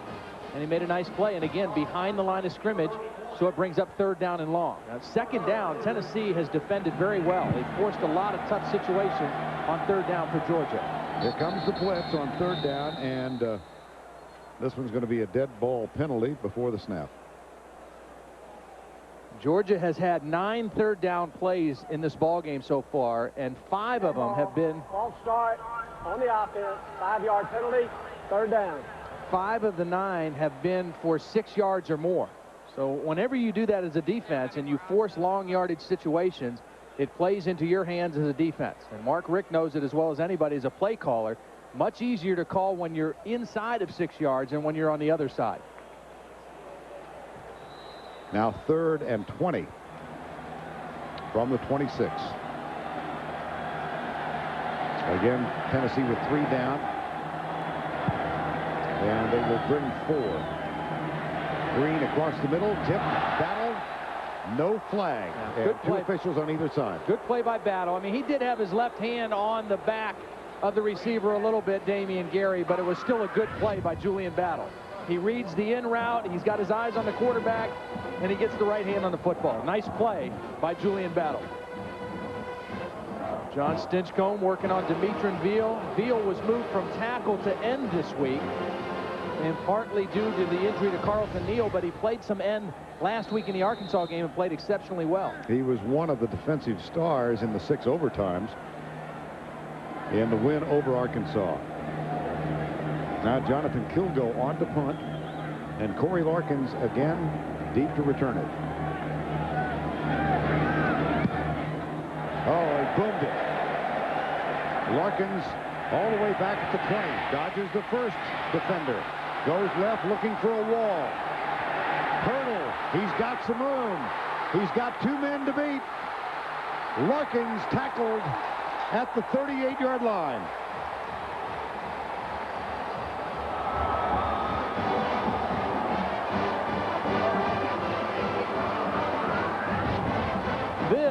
Sometimes you say a guy outkicks his coverage. I don't think that was the case here. It's just the first guy missed, and then Larkins was able to bend it all the way back to the other side of the field. Ryan Davis was the first guy that missed the play, and if Larkins able to keep his balance, maybe he takes that for the touchdown, but still an outstanding effort by Corey Larkins. And Tennessee now, and James Banks with excellent field position to start the 3rd quarter on their first possession. As you saw, a 42-yard punt return of a 53-yard punt. And a first down inside the 40. Banks will go from the shotgun. And Jason Witten is out here now. A nice idea. Move him out. They lob this one out. Kelly Washington looks for blocking help, and he slips and falls. He got the block he wanted from Banks. Yes. Banks gave him the block. And it looks like he got tripped up on the G in the middle of the field. But again, get the ball to your playmakers. Kelly Washington, Jason Witten, Banks with the block, and I think he just got tripped up by James Banks. He got the block from Banks, but he also got tripped by him. Negative yardage for Kelly Washington now on 2 catches. 2 for -13. 2nd and 19 after the loss. Movement. Yep, left tackle. Yeah, Munoz moves. Again, a new quarterback, a little different sound on the snap count. Even though James Banks has been in this virtually this whole game, it still is a difference. Dead ball. False start on the offense. 5-yard penalty. And while they mark off the penalty, we'll go back and check in with Tim in New York. Vern, we told you at halftime Antoine Savage had returned a kickoff 81 yards. Well, this is what happened afterwards. Nate Hibble to Trent Smith from 3 yards out. They get the 2-point conversion. It's now 14-11 in the Red River rivalry in Dallas. All right, Tim, I have seen a few of those battles. They are played with a certain amount of fervor. 2nd down. Here's Banks rolling to his right. And he'll tuck it and run. He's got a room now.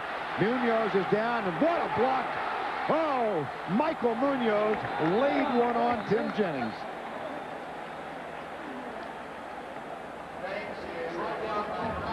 And what a job by Michael Munoz hustling downfield. You'd think it's away from him. Maybe he could take the play off. Not Michael Munoz. He feels his quarterback coming all the way back across the field, and there he is leading the way. And just, I mean, that's such a mismatch. 300 and some pounds against 164 true freshmen. His dad, Anthony Munoz, looking on 3rd and 1. William Revel is in with Derek Tinsley in the backfield.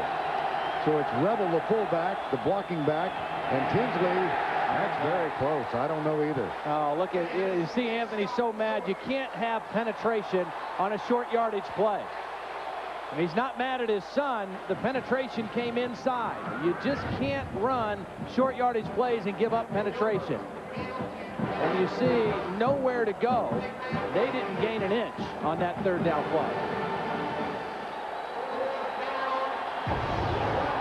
He looks like he's been talking to Philip Fulmer. 4th and 1. Tinsley and Fleming. Last 4th down try, they faked the run and threw it to Fleming.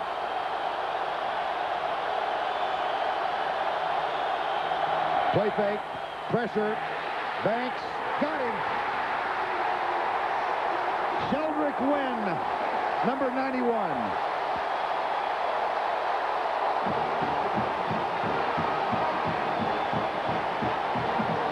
They tried to fake it on 4th down again and go play action, and Sheldrick Wynn, watch him just chase this play down. He doesn't get fooled. He's got his eyes on the quarterback the whole way, and then he shows the quickness and the sure tackle. They tried to fool the Georgia defense. Sheldrick Wynn would have none of it. 3rd sack of the season for Sheldrick Wynn.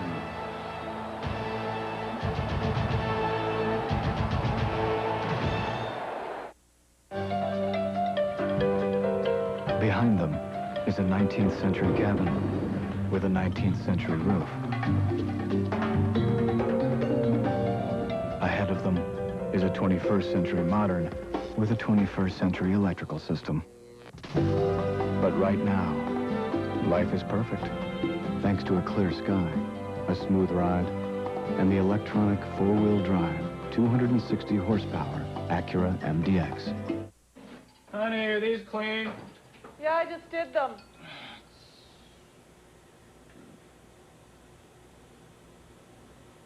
Time for a new appliance? It's the Home Depot Appliance Event. This weekend only, get no payments and no interest on appliance purchases till January 2004 with your Home Depot consumer credit card. Plus, get free delivery on appliances of $3.99 or more.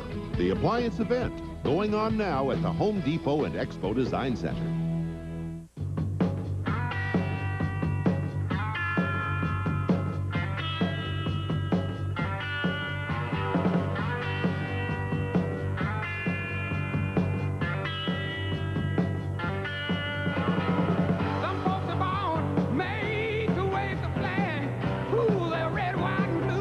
New 5-star denim from Wrangler.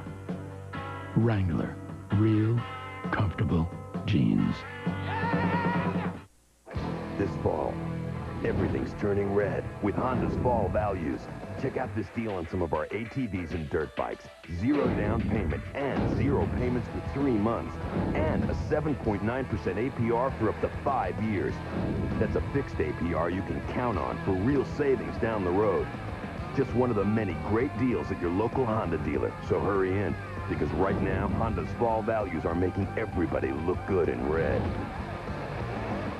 Last week, Bram Shepard discovered his long-lost daughter. It's a girl! Now she's moving in. Would you mind? Oh, what was I thinking? There you go. Brand new Bram and Alice, CBS Sunday. 10:06 to go in the third. Georgia leading 8-0. Sheldrick wins. Sack of James Banks. A loss of 15 on 4th and 1. Well, that's the key. I mean, not only do you not make it, but you lose 15 yards, and now Georgia gets the ball at midfield. So everything goes against you on that failed conversion. On 1st down and 10 from the 45, here's the toss. J.T. Wall leading Lucius Smith to the left side, and he is out of bounds. And we told you we had a bit of a bonus. Here's the trivia update. Remember last week we said name any of the 7 Division I players to return both a punt and a kickoff for a touchdown in the same game. Well, that was generated because of Derek Abney's accomplishment. We had some responses. Khalil Hill of Iowa, Eric Blunt of UNC, Charlie Choo-Choo Justice all the way back in 1946, Joe Rowe of Virginia. We're missing a couple yet. 2nd down and 6. Play action. Green with time settles for the short man. That's J.T. Wall, the fullback, and he's down as a flag flies. We may have Robert Peace with a face mask penalty. It is very warm down on the field. You see the end of the play, and it's Keon Whiteside that's got the right hand on the face mask, and it was a good decision by David Green to dump it off. 5-yard penalty on the defense. And now you get the first down. First down. Jill Arrington reports to us from the sideline that Terrence Edwards has been taken into the locker room. Muscle cramps. Would expect him to be back. Well, that was a problem for Musa last week in Tuscaloosa. Battled it in the 3rd quarter, had to go in for a while. Michael Johnson back on the field now. 1st down and 10 at the 40, and it's an 8-0 Georgia lead.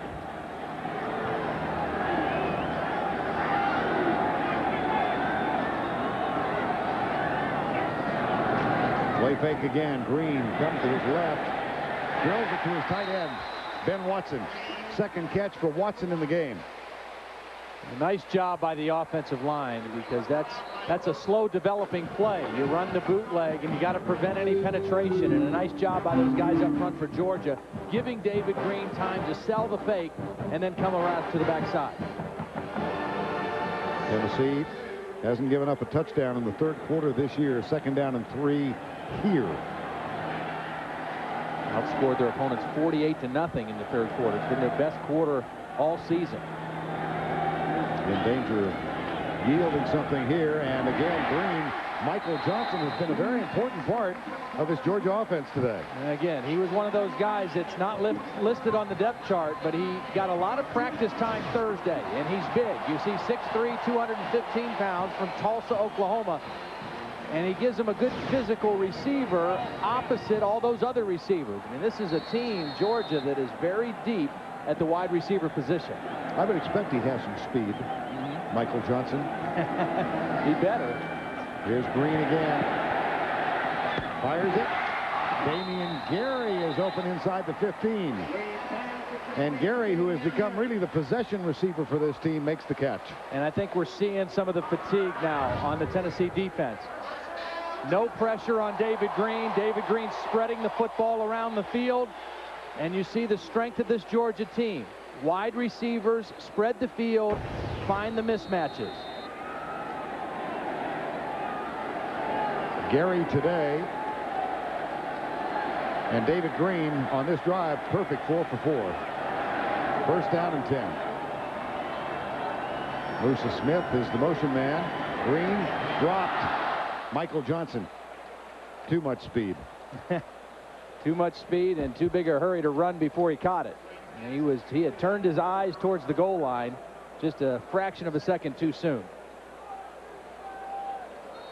And this is where Tennessee has been really good. Even though they've given up some plays, they got a 2nd down and 10 situation. They have been very good on defense on 2nd down so far today. Let's see what they can do here. This season in the red zone, they've yielded touchdowns on only 43% of the possessions. Play fake, Green. A lot of time, no pressure whatsoever. Good downfield coverage, however, and he has to scramble. That will bring up a 3rd down and 6. Well, David Green's going to kick himself in the meeting on Monday when he sees his tight end. Watch Ben Watson here run to the middle. He's open right now. If Green can see him right out of the fake and boom, throwing the ball, he's got a touchdown. But he didn't see him, and when he did finally get his eyes downfield, he had nowhere to go with the football. 3rd and 6. 8-0 game.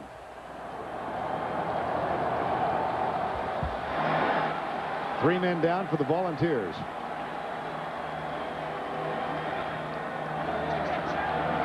And the audible now from David Green. And play clock to 5 seconds. He cannot afford a delay here. Gets the snap. Goes in the corner. Reggie Brown was open. Got a touchdown.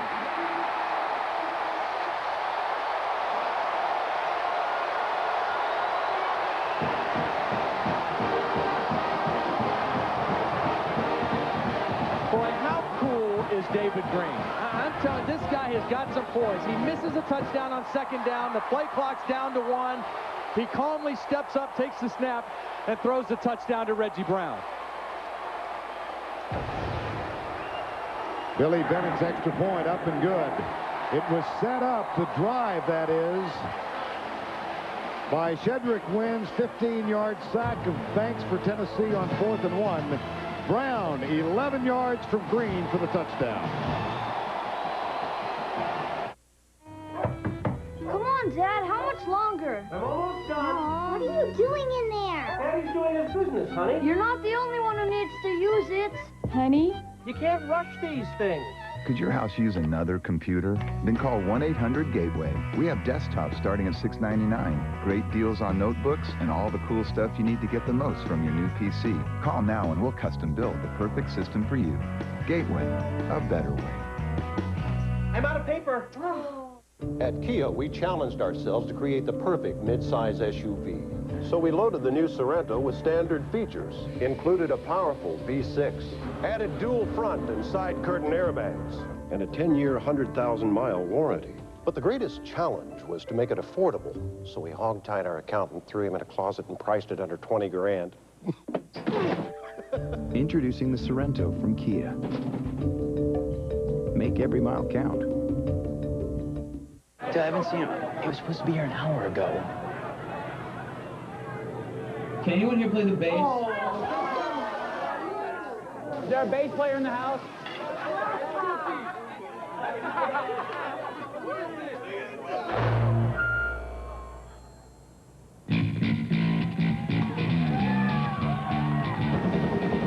Jack Daniel's Original Hard Cola, a premium malt beverage as unique as the people who drink it.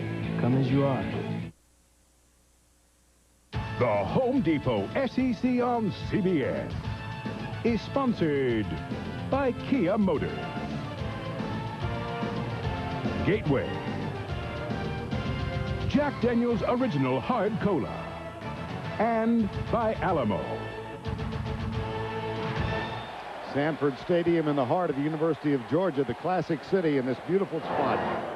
And 15-0, 73 years ago today, the Bulldogs of Georgia beat the Bulldogs of Yale 15-0. And that scoring drive, 55 yards in 8 plays, took 1 minute and 39 seconds. Kerouac will kick it. Corey Larkins waits for it at the goal line. And Larkins gathers it in at the 2. Comes to his left. Good downfield coverage. He is denied the 20-yard line. Let's go back and take a look at the touchdown. Well, here's what Georgia did on the touchdown. They're going to use Fred Gibson. We'll check that after we get the infraction that's just been called. And I think there's just some extra pushing and shoving after the play. I think it's going to go against Tennessee. Good coverage this time by Georgia. And Larkin, after the play, up with a little push. And bad field position for Tennessee. Personal foul on the receiving team. Half the distance to the goal. First down. So after the penalty, Tennessee finds themselves 90 yards away and trailing by 15. I still think for Tennessee, they've got to get it to some of their playmakers. Jason Witten, no catches. Kelly Washington, negative yardage catching the football. There's the toss to the left side. And he's inbounds. Now let's go back and take a look at that Reggie Brown catch. Okay, Fred Gibson was the decoy. He's right here, and he's going to fake the screen, and that's what the defense is going to see. Meanwhile, Reggie Brown is going to go to the corner, and he's going to get lost behind the Tennessee defense. They bite on the screen. Reggie Brown slips out behind him, and David Green finds him for the touchdown. You saw that note, Reggie Brown, 9 for 110 for the year, that the last time Tennessee was shut out was at home to Florida. The last time they were shut out on the road goes all the way back to 1981, and it was here, 44-0 to the Georgia Bulldogs. Troy Fleming getting an assist. Yeah, it looks like cramps for him, too. They're pulling his toes back, and that's always a sign of cramps. And Fleming is one of those leader-type guys that Phil Fulmer really counting on in a situation like this. So now the redshirt freshman, William Revel, in at fullback. There's the handoff. This is Jabari Davis with a lot of room. And Kentrell Curry finally catches up with him. That's good for a first down, a gain of 24. Yeah, nice blocking on the backside again. This play was designed to hit strong side to the tight end side, but you give the running back the ability wherever he sees daylight. And Jabari Davis saw daylight on the backside and is able to bust it out for a good gain. It's Michael Munoz and Jason Resford blocking on the backside of that play and staying with the play. 61 yards, 11 carries. Now Kildrick Williams has come in. They have a bevy of running backs. Cedric Houston out with an injury. Might be back for the Tennessee game. Probably will be. He's got a thumb injury. Here's a fumble. And a recovery by Georgia. I think Georgia got it. James Banks tried to reach down and pick the ball up instead of falling on it. And Kendrick Golston is the guy who ended up with the football. We saw the center quarterback exchange be a problem in the rain in Knoxville against Florida. This time, beautiful weather, but a bad exchange between Scott Wells and James Banks. It looks like he pulled out too soon, and then instead of falling down on the football, he tried to reach down and pick it up, and Georgia gets the football back again. Fumble recovery, Bulldogs.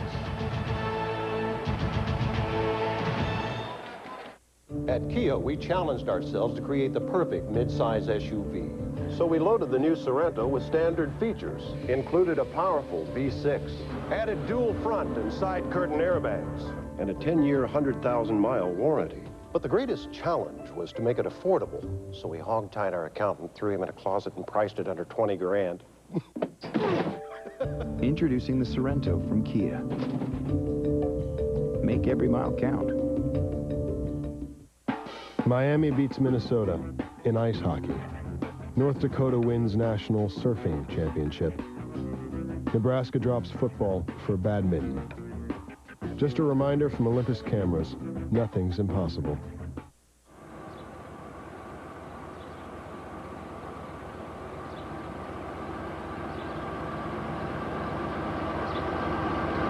Welcome to Sonic. May I take your order, please?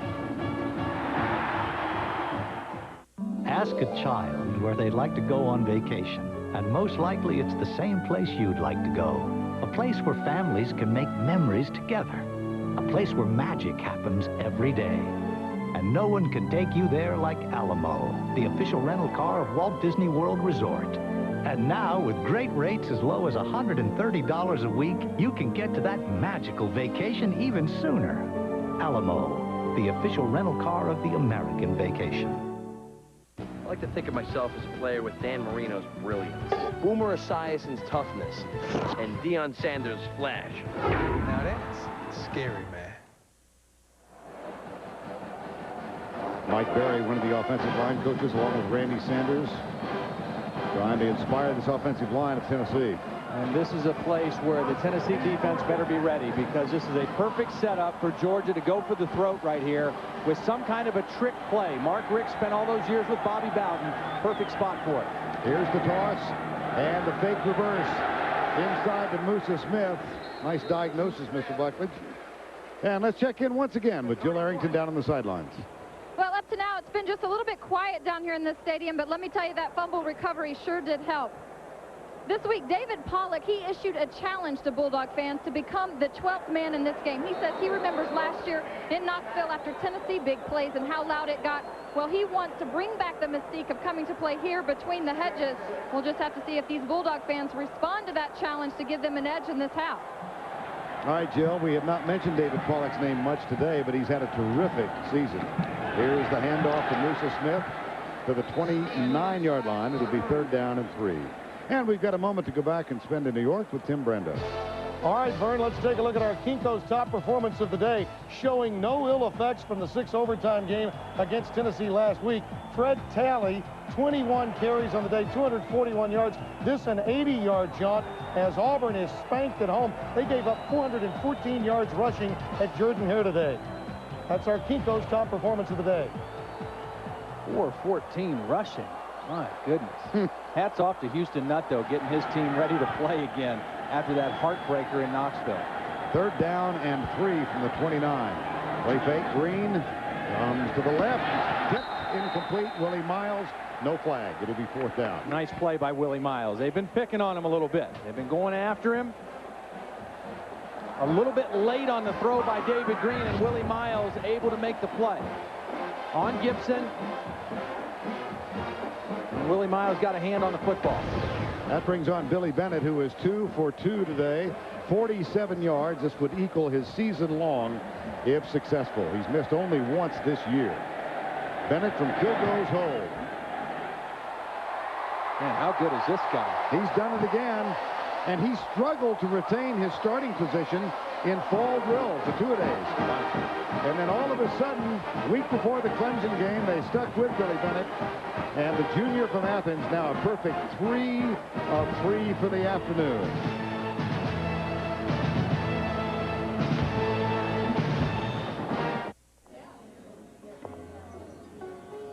Come on, hon, just tell me what soaps you want. This isn't really my kind of place. Dad, I told you, lilac. Lilac? Just use the stuff I got at the hotel. Dad. That's Nextel, right? Yes. And the chamomile, too, and honeysuckle. How about just some soap-scented soap? That cell phone with the walkie-talkie, right? Yeah. So cool. You should do their commercials. Commercials? I want to be a serious actress. CBS Monday. A kiss is just a kiss, but sometimes it's murder. Therein lies the rub, my friend. CSI Miami, all new CBS Monday. Georgia leads it by 18. He was called the Great One. Now see how Jackie Gleason took every chance and broke every rule to create one of the greatest shows of all time, The Honeymooners. Everybody Loves Raymond's Brad Garrett stars in the world premiere movie Gleason, Sunday, 9 o'clock, 8 Central on CBS. Billy Bennett, 3 of 3 for the day, 2 game winners this season. Might not need one of those if his current trend continues for the Georgia Bulldogs. The SEC Special Teams Player of the Week last week, and has picked up right where he left off. I mean, true. Not even a question on those field goals. Corey Larkins back for Tennessee, and before the game is over, we'll be selecting our Army Player of the Game. Here's Brett Kerouac to kick off.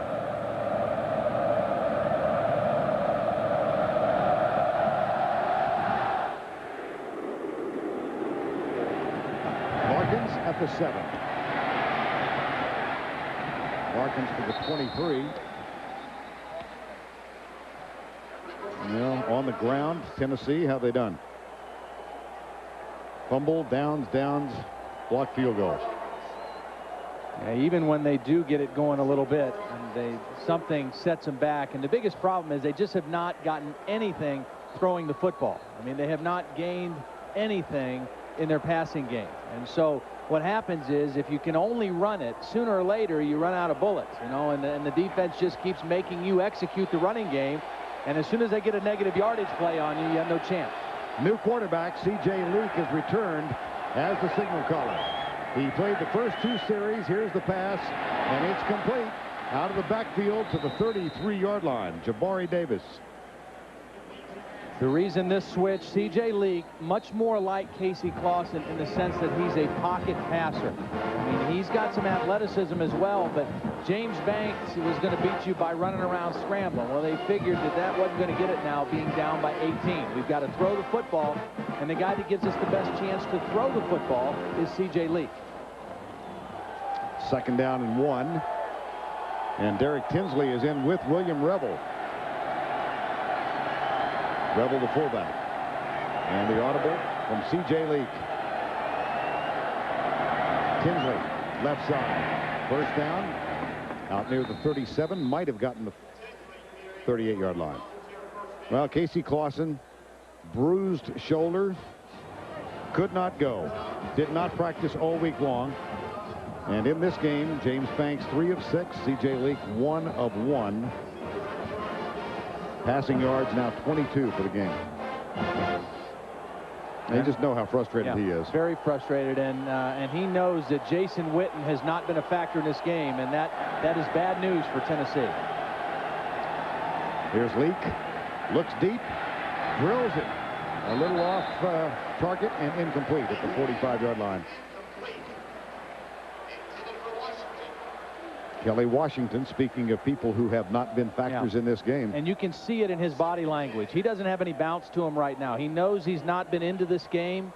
He's not been the kind of factor that he's accustomed to being. He had 3 games in a row of over 100 yards receiving before today. And then, look, 2 for minus 13. And you can just see that he has not gotten into any kind of a rhythm in this football game. Jonathan Wade comes on as the wide receiver wearing number 4.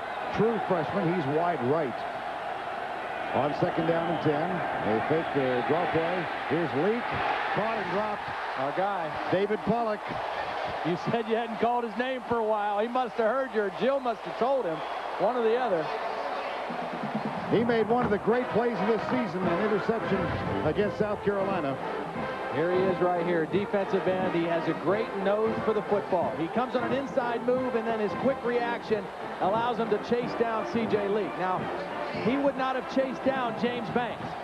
But C.J. Leak in the game, not quite as swift as James Banks, and Pollock makes the play.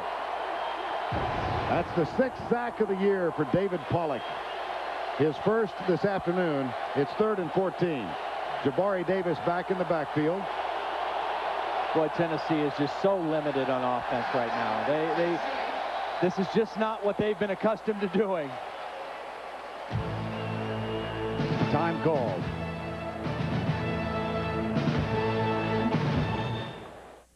If you can unlock the secrets of nature, you can find miracles. At DuPont, we've been finding them for 200 years now. Miracles that have taken us from cold to warm, from then to now, and on to a safer, healthier world. DuPont, the miracles of science. It all starts here, grade school, the place where our children begin preparing for life. And the SEC recognizes the responsibility teachers have to affect their future. The SEC's education initiative, every elementary school and library throughout the Southeast is getting this wonderful CD-ROM. It uses athletics to reinforce math and reading skills, and it teaches things like teamwork and good sportsmanship. The Southeastern Conference, creating a legacy for the future. Tomorrow, it's a huge doubleheader day. First, catch the Browns and the Bucks. Then the Raiders run into the Rams. We'll get you fired up for a full day of football on the NFL Today on CBS. 18-0. Georgia leads it, trying to win for the 3rd successive year against Tennessee. Volunteers limited offensively. Casey Clausen unable to go. Stunts by Tennessee. Leak out of the backfield. Incomplete behind the intended receiver, who was Derek Tinsley, and it'll be 4th down. Smokey has been smokeless today. Not a whole lot to bark about. No. Not the case for Uga the 6th. You know, Uga is so laid back until that fake mascot comes around. When, you know, when the stuffed guy comes around, Uga, they don't get along too well. Usually Uga's just chilling on a bag of ice, but whenever Harry comes around, Uga, I don't know, it's one of those turf things, I think, you know. Uga took over here in 1999. Here's the punt from Colquitt, and Damian Gary bobbled it out of bounds, and Georgia will retain possession. Touched last by Damian Gary. And there's a flag down at the 43-yard line. Yeah, frustration penalty on Tennessee. Just a total frustration penalty.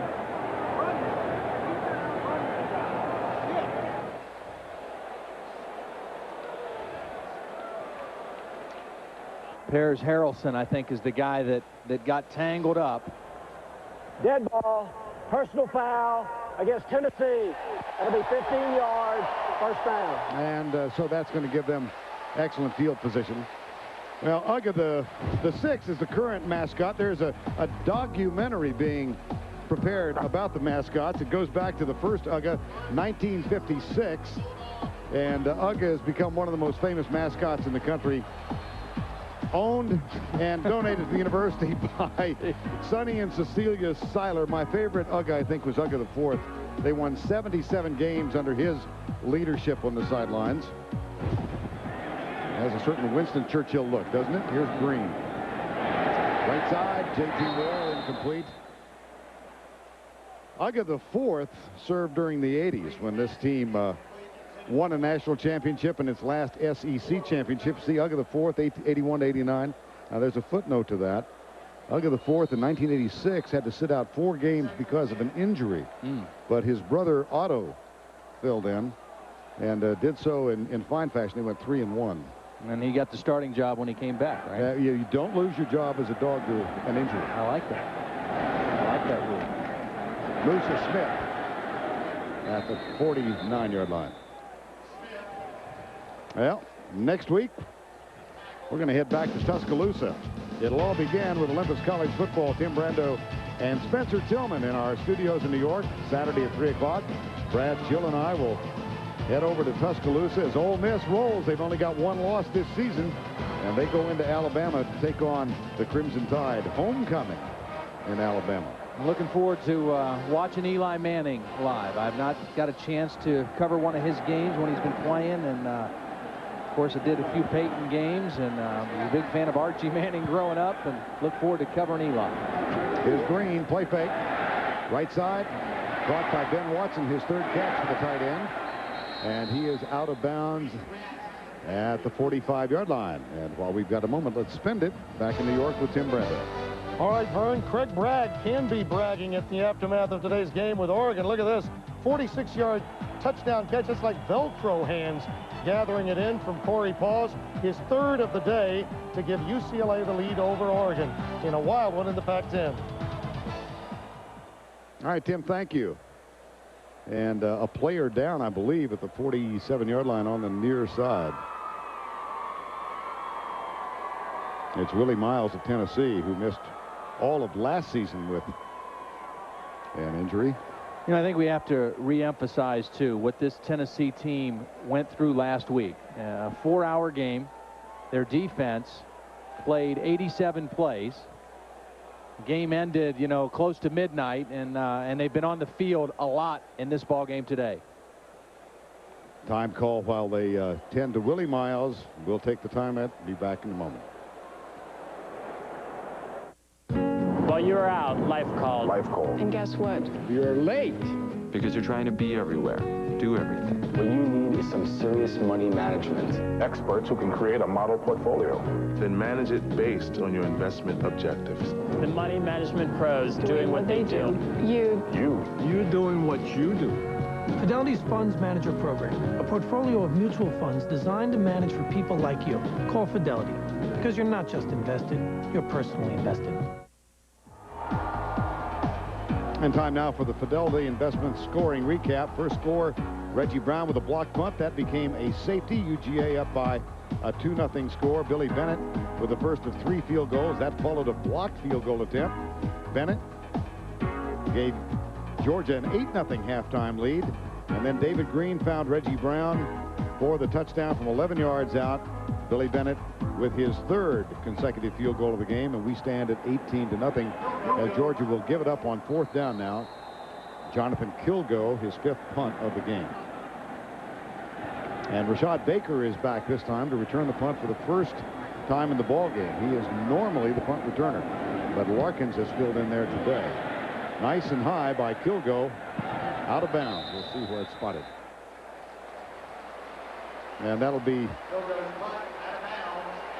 ruled out at the 13-yard line. Well, today's Home Depot Scholar athlete is John Stincombe of Georgia.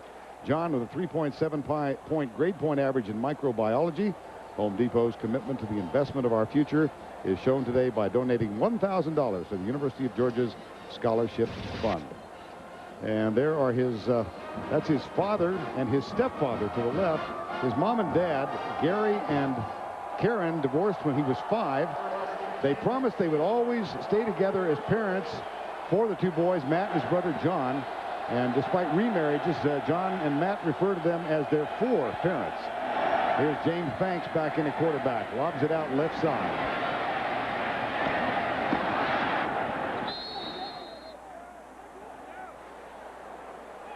And here's Banks. John Stinchcombe, what a marvelous fella he is. That's Gary in the black shirt. J.R. Johnson to the left. Estelle Stinchcombe is to the far right. And Karen Johnson is in there somewhere. John was talking about his brother Matt's wedding when he served as best man, and he walked both of his moms down the aisle. A very unique situation, but you can tell a very tight family. Matt's his best friend. They talk a couple times a week. Not a bad guy to get advice from, a starting tackle in the National Football League. There's Banks. Gerald Riggs, pressure from the backside, and the pass is incomplete at the 35-yard line. Well, of great concern to my partner, Todd Blackledge, Penn State. Tim, what do you got? All right, Vern, I've got some good news and bad news. Here's the good news. Casey Williams, number 93, on the 9-yard reception from Zach Mills to make it 13-7. Here's the bad news. They missed the extra point at the Big House. Time winding down in the 3rd, Vern. Special teams all over the country this year. I mean, so many plays and so many games and outcomes of games affected by plays on the special teams, including ours today. 2nd down and 10. 18-0 with 1:29 to go. And here's Banks. Goes deep, man coverage, up for grabs, tipped away, incomplete at the 25-yard line. Intended for Kelly Washington. Kentrell Curry was right with him. Yeah, excellent coverage by Kentrell Curry. And right now, all Georgia's thinking on defense, don't give up the home run.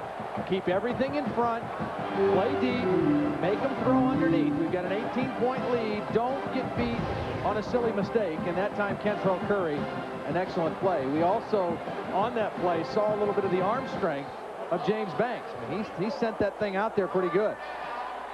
Look at that. Jason Witten, no catches. Kelly Washington, 2 for negative yardage. And the dejected Kelly Washington heads to the sideline. Kelly Washington, who had caught in excess of 100 yards in passes each of the previous 3 games. Here's Banks. Again, getting pressure, caught, dropped at the 20-yard line. What a play by David Pollock. I mean, Jason Witten was blocking David Pollock. And Jason Witten is a pretty good football player at 6'5", 265 pounds. But watch David Pollock just fight him off and go get the quarterback. Here's Pollock tied up with Witten. And he just keeps stringing them out, and at the right moment, lets him go and goes and gets the quarterback. This Georgia defense feeds off of his energy. I mean, he has got a high motor guy who never slows down. On 4th down, Colquitt back to punt. Damian Gary awaits this nice high punt. Fair catch signal, takes it out of bounds. And Georgia gets it back at the 43. Well, we saw Willie Miles limp off a moment ago. Let's get an update from Jill Arrington. Well, Vern, Willie Miles has a left ankle injury. It looks like a sprain. He was evaluated, and he's very doubtful to return. Another defender goes down.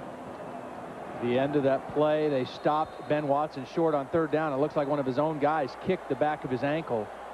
And so that means Jabari Greer in the ball game, who was the starter. He was replaced by Julian Battle, but he'll now take the place of Willie Miles at the corner spot. Green with the audible 4 wide receivers in this set. 18-0. It was 8-0 at the half. Draw play. Lucia Smith.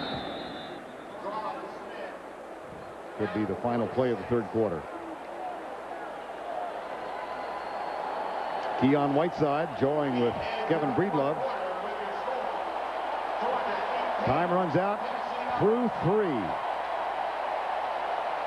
That's the end of the 3rd quarter with the score. Georgia 18, Tennessee 0. We'll return to Sanford Stadium right after this message and a word from your local station.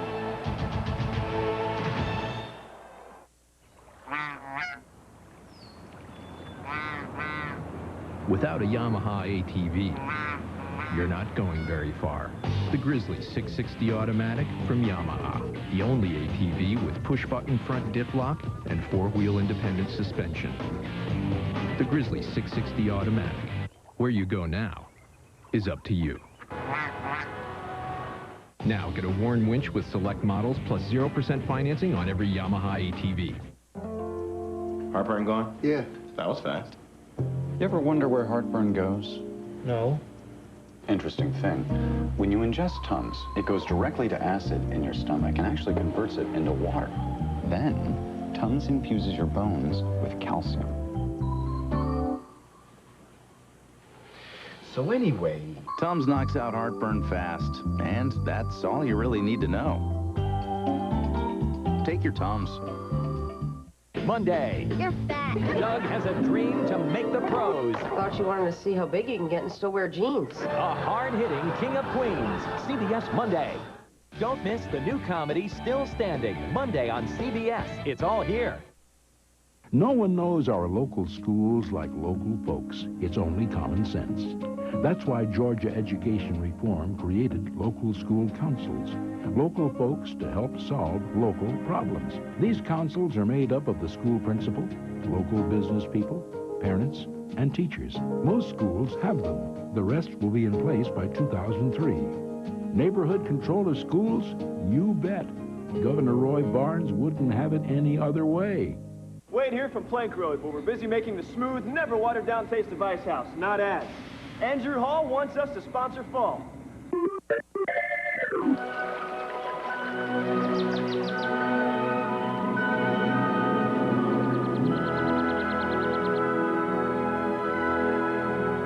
Ice House, the official sponsor of fall. Wow, how you follow that? With winter.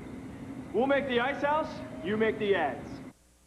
All of these Georgia parents have one thing in common. They all earned their college degrees on the Hope Scholarship Program. Now Mark Taylor wants to ensure Hope Scholarships are still around for their children. When I was in the state senate, I sponsored the law creating the Hope Scholarship Program. As Lieutenant Governor, I've been working to guarantee that we'll always have Hope Scholarships because families are counting on them. Lieutenant Governor Mark Taylor, the big guy who gets results for Georgia. Everybody loves Raymond, Monday at 7:30 on CBS Atlanta. We're back at Sanford Stadium on the campus of the University of Georgia, the start of the 4th. Todd Blackledge, Jill Arrington, Vern Lundquist, and Georgia shutting out a Tennessee team that has been without its starting quarterback today, but this Georgia defense has played very well as well. Now David Green, and Georgia still not very good in the time of possession category, but it hasn't mattered in posting a 5-0 record. Here is Musa Smith And he gets across midfield and takes it down to the 48-yard line of the Tennessee Volunteers. Well, we've talked a lot about Casey Clausen and the fact Tennessee did not have him available today, but Georgia has been most impressive defensively. Yeah, they really have. I think for the second week in a row, they have answered the question about how physical of a football team they are. The only chance Tennessee had in this game today was to make it a slugfest without Casey Clausen. That's the kind of game it was for the whole first half, but Georgia hung in there. They haven't run the ball real well, but they protected David Green, and then defensively, I think they played outstanding. 3rd down and 2 for the Bulldogs. Gibson starts in motion, and the draw play to Musa Smith did not get it. He's going to be down at the 49-yard line. And while we've got a moment, let's spend it with Tim Brando back in New York. Vern, the beat goes on for Notre Dame. Again, their defense and special teams, the catalyst. Rod Rutherford picked off here by Preston Jackson to put the game on ice. The Irish go 6-0. That's the first time they've been 6-0 since '93. They went 10-0 that year. But if you recall, after beating Florida State, lost to Boston College the following week. All right, Tim. Well, Georgia's trying to go 6-0 for the first time since '82. They won the national championship, of course, in 1980 with a guy named Herschel Walker. They won their last SEC championship in 1982. It has been a 20-year drought. But visions of a game in Atlanta beginning to dance through their collective consciousness. Now here's Kilgo back to punt. And Larkins waits for it at the 10. Boomer. Too good. Yep. Touchback. And that one's going to come out to the 20-yard line. Volunteers get it back, but they are down 18-0.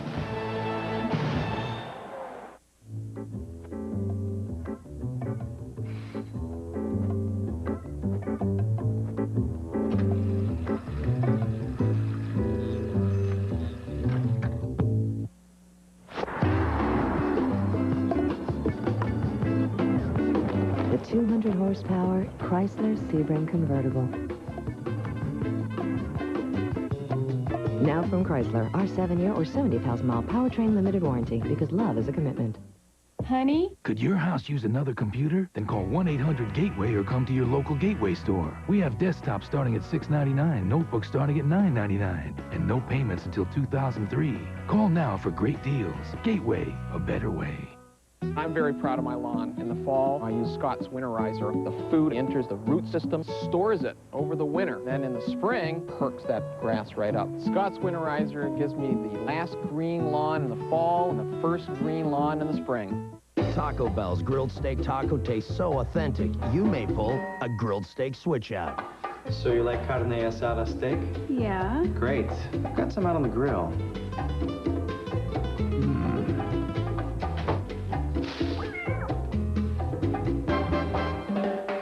The grilled steak taco. Tender slices of steak marinated in Mexican spices and grilled to perfection for a taste that's irresistible. For authentic carne asada steak, think outside the bun. Becker's Dream Girl is turning into a nightmare. It just proves my curly hair theory. The crazy starts deep in the brain and just comes twisting out. Brand new Becker, CBS Sunday.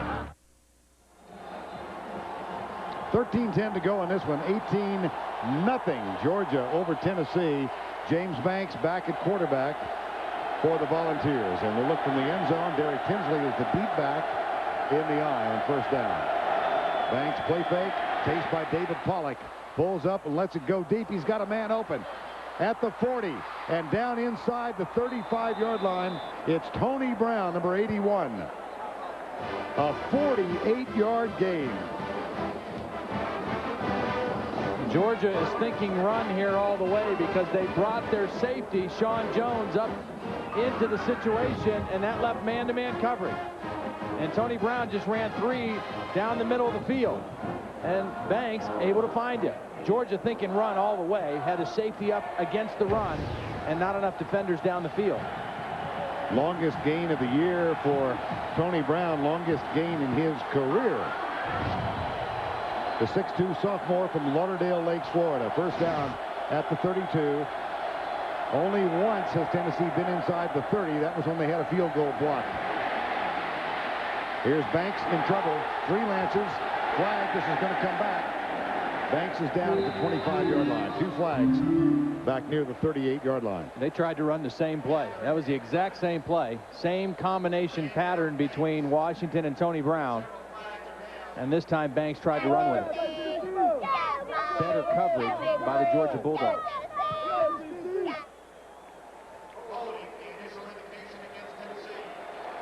Here's what Georgia's going to try to do. They're going to bring an extra safety up here and just play man-to-man with these 2 guys.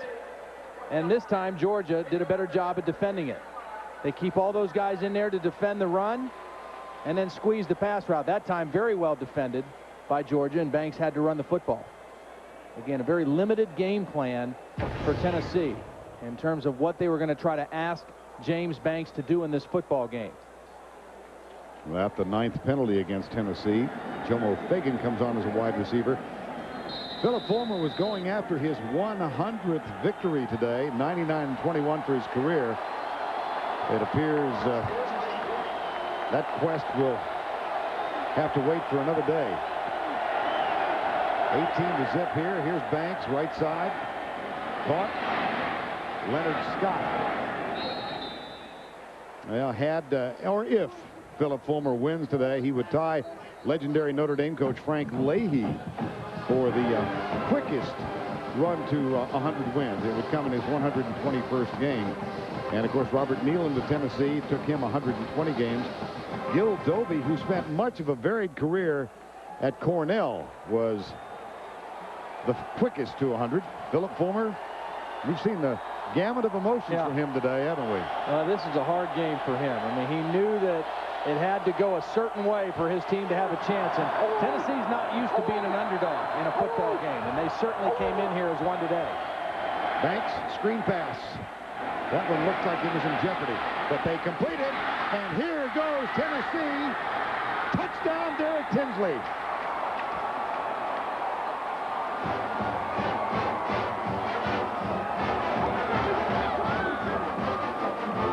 Well, you're right. It did look like it was in jeopardy. I mean, it's just a matter of inches sometimes on a screen play. Here's Tinsley, and they're going to execute the screen.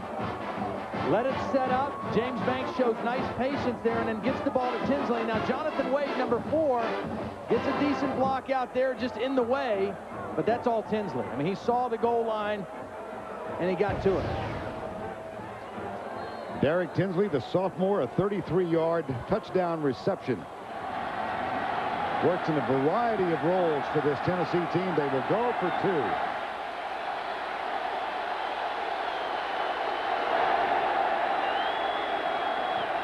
Play fake. They weren't set. Flags down. Banks denied. Now, I don't know if you got to be set for a full second before you snap the ball, and I don't know if they got the receiver set or if they had enough guys on the line of scrimmage.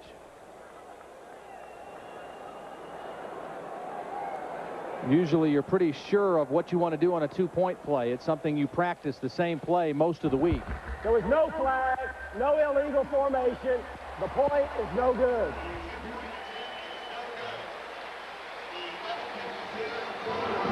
Tennessee not able to do much offensively, but a couple big pass plays by James Banks, and the Volunteers on the board, 18-6.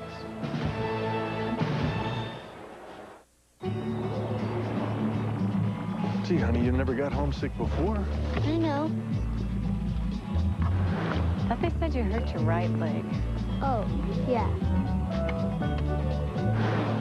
With all its comfort and luxury, nothing brings a family together like Chrysler Town & Country. Band camp.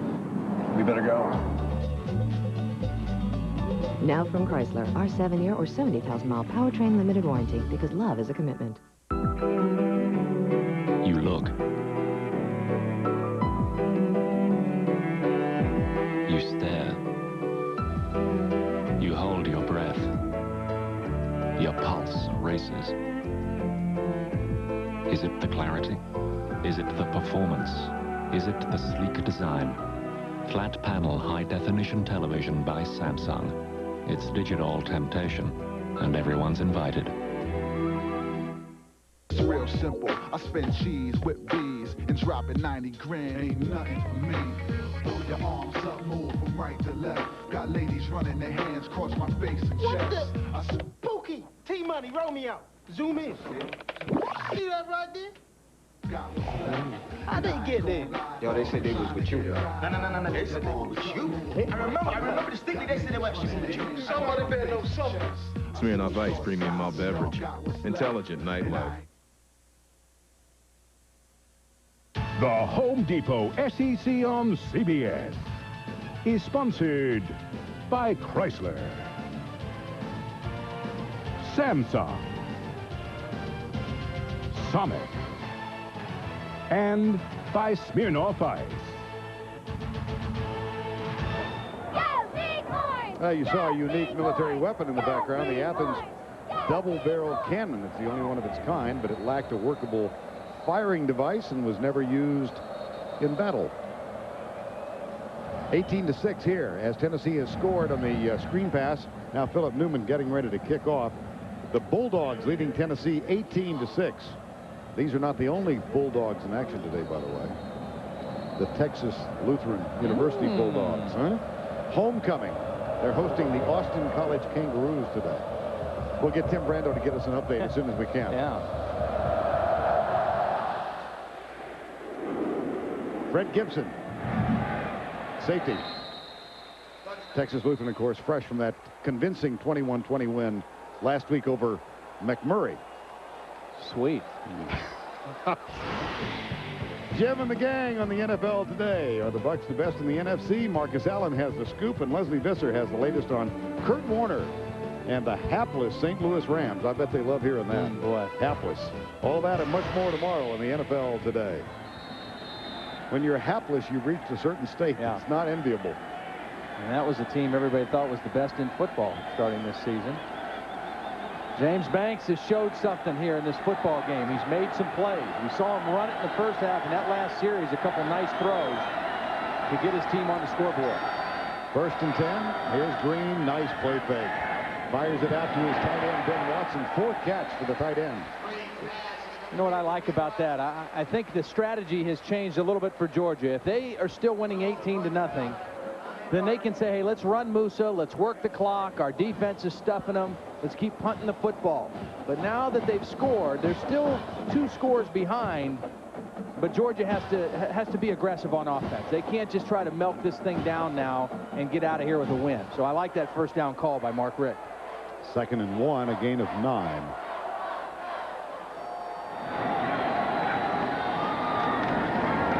Musa Smith stuffed. It'll be 3rd and 5.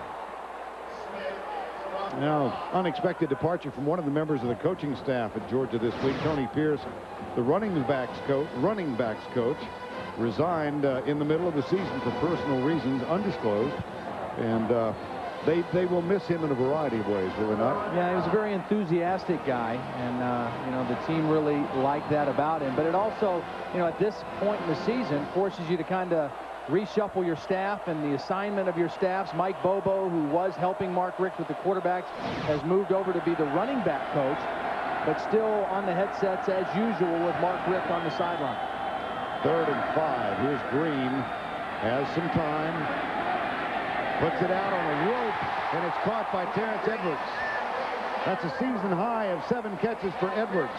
22-yard gain.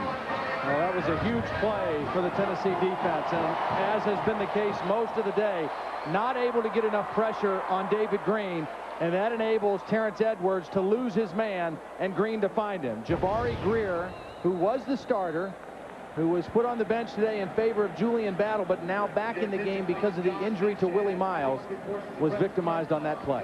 And Terrence Edwards gets another notch in the record book for Georgia. That is his 8th career 100-yard game and gives him sole possession of the leadership in that category. Had shared it with Bryce Hunter and Fred Gibson. On 1st down, toss, Musa Smith. Wall with the attempted block. And Smith to the 48-yard line. When you talk about the weapons on this Georgia team, you think, boy, you're going to go play Tennessee, and Musa Smith, he's not going to run very well, and Fred Gibson, your best receiver or most explosive guy, is not going to catch anything. I don't think he has a catch yet. And instead, Terrence Edwards steps up. I mean, here's Musa, 29 yards today after that great performance last week. But David Green able to spread the football around and find other people. And today, Terrence Edwards has been the go-to guy. Here's the handoff to the fullback. J.T.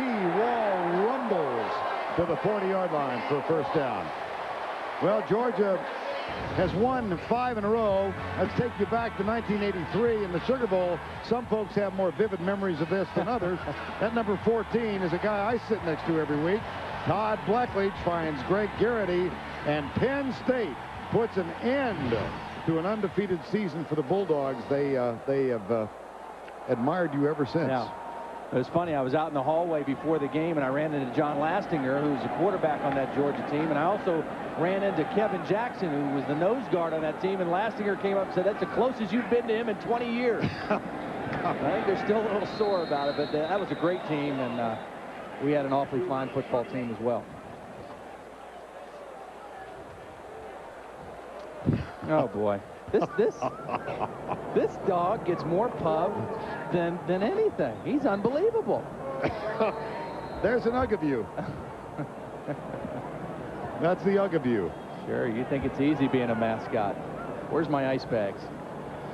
And the folks who were producing the documentary from... There they are. The ice bags are back in the back. I got to bring them out for Ugga. You know, he made a visit to the White House last night.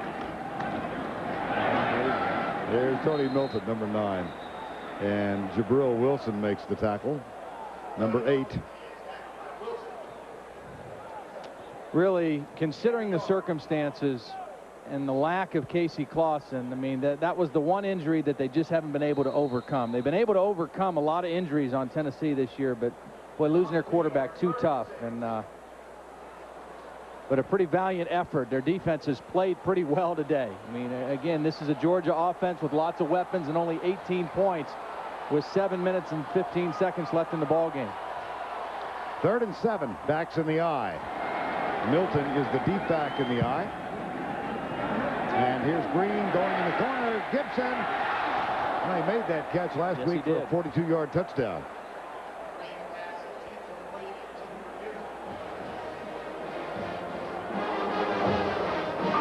Well, he caught that one last week down around his ankles, and this was the same kind of throw, a little bit underthrown. And Fred Gibson, he does have one catch today, but only for 2 yards, and he's been a non-factor in the football game. I don't know if David's mad at Fred for not making a better effort or himself for not putting enough on the football. And Kilgo is on the punt on 4th down. Well, he nailed this. That may go into the stands. No, not quite. How about that? Your team's undefeated. You're winning 18-6, and you get booed by your home crowd as a punter. That's weak. I'm sorry.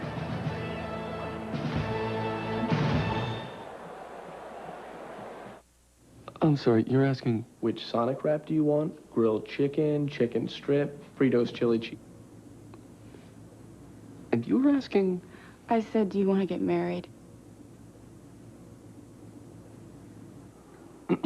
Back to your question. This month at Sonic, you're between a wrap and a hard place. Choose between our latest twist on chili, the new Fritos Chili Cheese Wrap, or any of our other great wraps. And right now, add a creamy vanilla cone for an incredible 25 cents. This is the Fidelity Investments CBS Sports Desk. Hello, everybody. I'm Tim Brando, and welcome to the Fidelity Investments CBS Sports Desk. In college football today, Miami holds on to number 1, but it wasn't easy. They surrendered 298 yards rushing to Florida State, but wide right turned into wide left for Saviet Bethea, and Miami held on to win. Texas and Oklahoma in the Red River rivalry today. The Horns and Sooners have surrendered a number of turnovers in the game, and Nate Hibble, a major story. Here he hits Will Peebles on the crossing pattern, but there's a fumble, and Quentin Griffin picks it up and takes it in for the touchdown. They lead 21-17. Oregon and UCLA among the other top 25 games of note. 31-30. Oregon's Keenan Howery, a 79-yard punt return and 74-yard catch for a touchdown. That's all for now from the Fidelity Investments CBS Sports Desk. Now let's get you back to Tennessee and Georgia. This has been the Fidelity Investments CBS Sports Desk. 21. 6:56 to go in this one. Georgia 18-6, trying to win over Tennessee for the third time in as many years. Trying to win at home against an SEC top 10 team for the first time since 1976. Here's the reverse. And this is Jonathan Wade, the wide receiver, who carries it out across the 35 and out of bounds, a gain of 16 at the 35-yard line, 36. Have to go all the way back to 1976 when they defeated 10th-ranked Alabama 21-0 for a home game victory against a top 10 SEC opponent. They've not played all that well in Sanford Stadium against ranked opponents. No, they haven't. They've lost 13 of their last 14 in top 25 matchups, so they got a chance to erase some bad streaks with a win today. Thanks to the 45-yard line. Catch is made by Tony Brown, number 81. Now Mark Richt, second year. Ray Goff went 0-5 against Tennessee. Jim Donnan, 3 straight years they came in. Georgia undefeated 4-0 to face Tennessee and lost all 3 years in a row. And Mark Richt trying to get his second victory. Donnan was a coach, of course, in the 2000 win. Here's Banks. Shakes the tackle. And another. And he gets a first down for Tennessee at the 43-yard line. I think James Banks has really gotten better as this game has gone. You know, Randy Sanders told us he's a better, you know, when you put him in game-type situations, he seems to be better than just in normal practice situations. And you take a look at what he's done today. As a true freshman with a limited playbook against a highly ranked team in their stadium, pretty good effort by James Banks. First down and 10, Volunteers. Banks chased, got him. Sheldrick Wynn, second sack today, and each has been very significant. And a very brilliant move by Brian Van Gorder, because he brought all new defensive linemen in on this play. And Sheldrick Wynn is right here, and he's got fresh legs coming into the game. Now, I don't know why he wasn't blocked. That was a mistake by Tennessee. But a good decision by Brian Van Gorder to rotate his defensive linemen, because the Georgia defense seemed to be losing a little bit of its edge. Second sack for Wynn, 6th of the afternoon. Here's the screen pass to Derek Tinsley.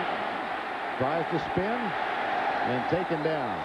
Tony Gilbert made a nice play. And he didn't get the tackle, but he slowed Tinsley up enough for his friends to get here. How has the Georgia defense played? Pretty good. They've harassed the quarterbacks. They've done a pretty good job stopping the run and getting after James Banks or C.J. Leak, whoever's been in. The clock is stopped with 6 minutes and 35 seconds remaining in this one. It's 18-6, Georgia.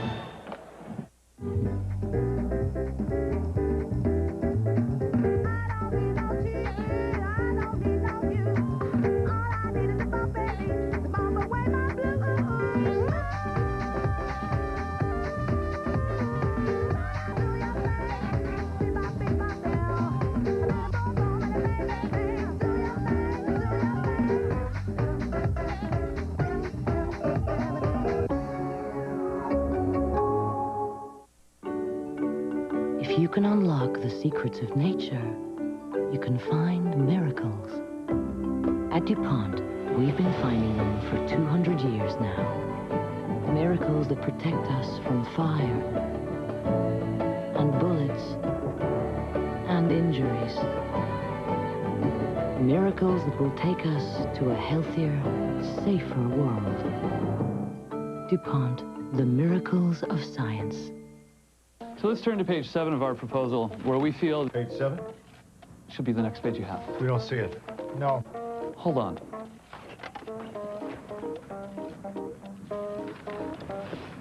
There it is. Introducing Chrysler PT Cruiser Turbo. With an all-new 215 horsepower turbocharged engine, it can get you cross-town, cross-country, anywhere in the blink of an eye. Let's move on to page 11. Page 11? Tonight on The Agency, the CIA calls in an attack. Bring up the bomb camp. But they're led into a trap. Can we confirm enemy presence? An all-new episode of The Agency, CBS tonight. 5:03 to go in this one. Casey Clausen can do naught but cheer from the sidelines. Bruised shoulder. It's his non-throwing shoulder, but painful nonetheless. Came out, gave it a bit of a go before they put the pads on an hour and a half before the game, and Philip Fulmer says not today. So James Banks, the redshirt freshman, the second of 2 quarterbacks, and he has seen most of the play today. On 3rd down. Goes deep, has a man open. It's Washington, and he skips a tackle and heads toward the end zone. Out of bounds inside the 10. 44-yard gain. Boy, did he go up in the air for this football, too. I thought when it left James Banks' hands, I knew he was going to Washington. I thought it was way over his head. Watch him find the ball, stop, and go straight up for it. Outstanding effort by Kelly Washington. On what has been a relatively quiet day for him, he makes a huge catch on 3rd and 20. Kelly Washington, who missed the first 2 games of this season because of a sprained knee. 3 games in succession, over 100 yards, and down on the sidelines. There's also a player for Georgia back at the 25. Washington's down, and Demario Minter, a backup cornerback for Georgia, is down.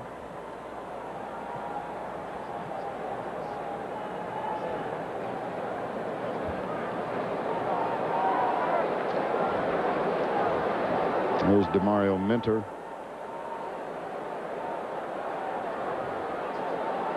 Now let's go back to the end of that run after the catch. Kelly Washington, a 44-yard gain, and he remains down while time has been called. Hi, I'm Ann Bowden. For the past 25 years, NCAA football has been a big part of my family's life. My husband is a head coach, and one of my sons is a head coach. And at times, they've had to compete against each other. Talk about pressure. Do you want your husband's team to win or your son's? It's not always about the game. It's about winning with grace and dignity. NCAA football, a lifetime of opportunity.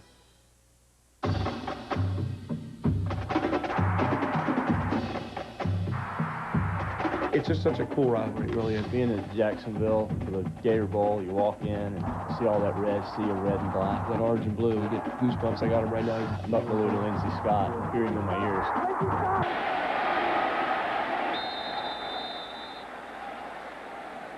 Back to play, and on 1st down, Jabari Davis gets the handoff and goes to the right side.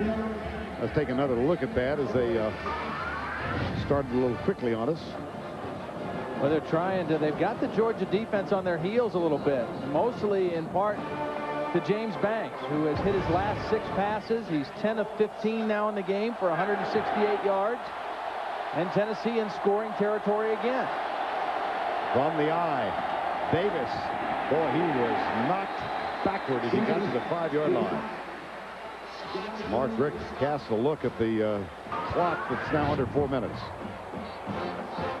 Georgia has been very solid against the run. They haven't given up any big runs. Last week, Jabari Davis had a 58-yard run that really kind of put Tennessee in control of the game. And right now, I mean, James Banks is losing too much time off the clock. He's probably going to have to waste a timeout here. They don't have enough people on the field, but this clock is running, and they're 2 scores behind. Once again, it's a freshman quarterback. Play clock under 5. Here's the toss. Derek Tinsley wants to throw it, drills it into the end zone. Caught! Touchdown! Jason Witten. That is his first catch today.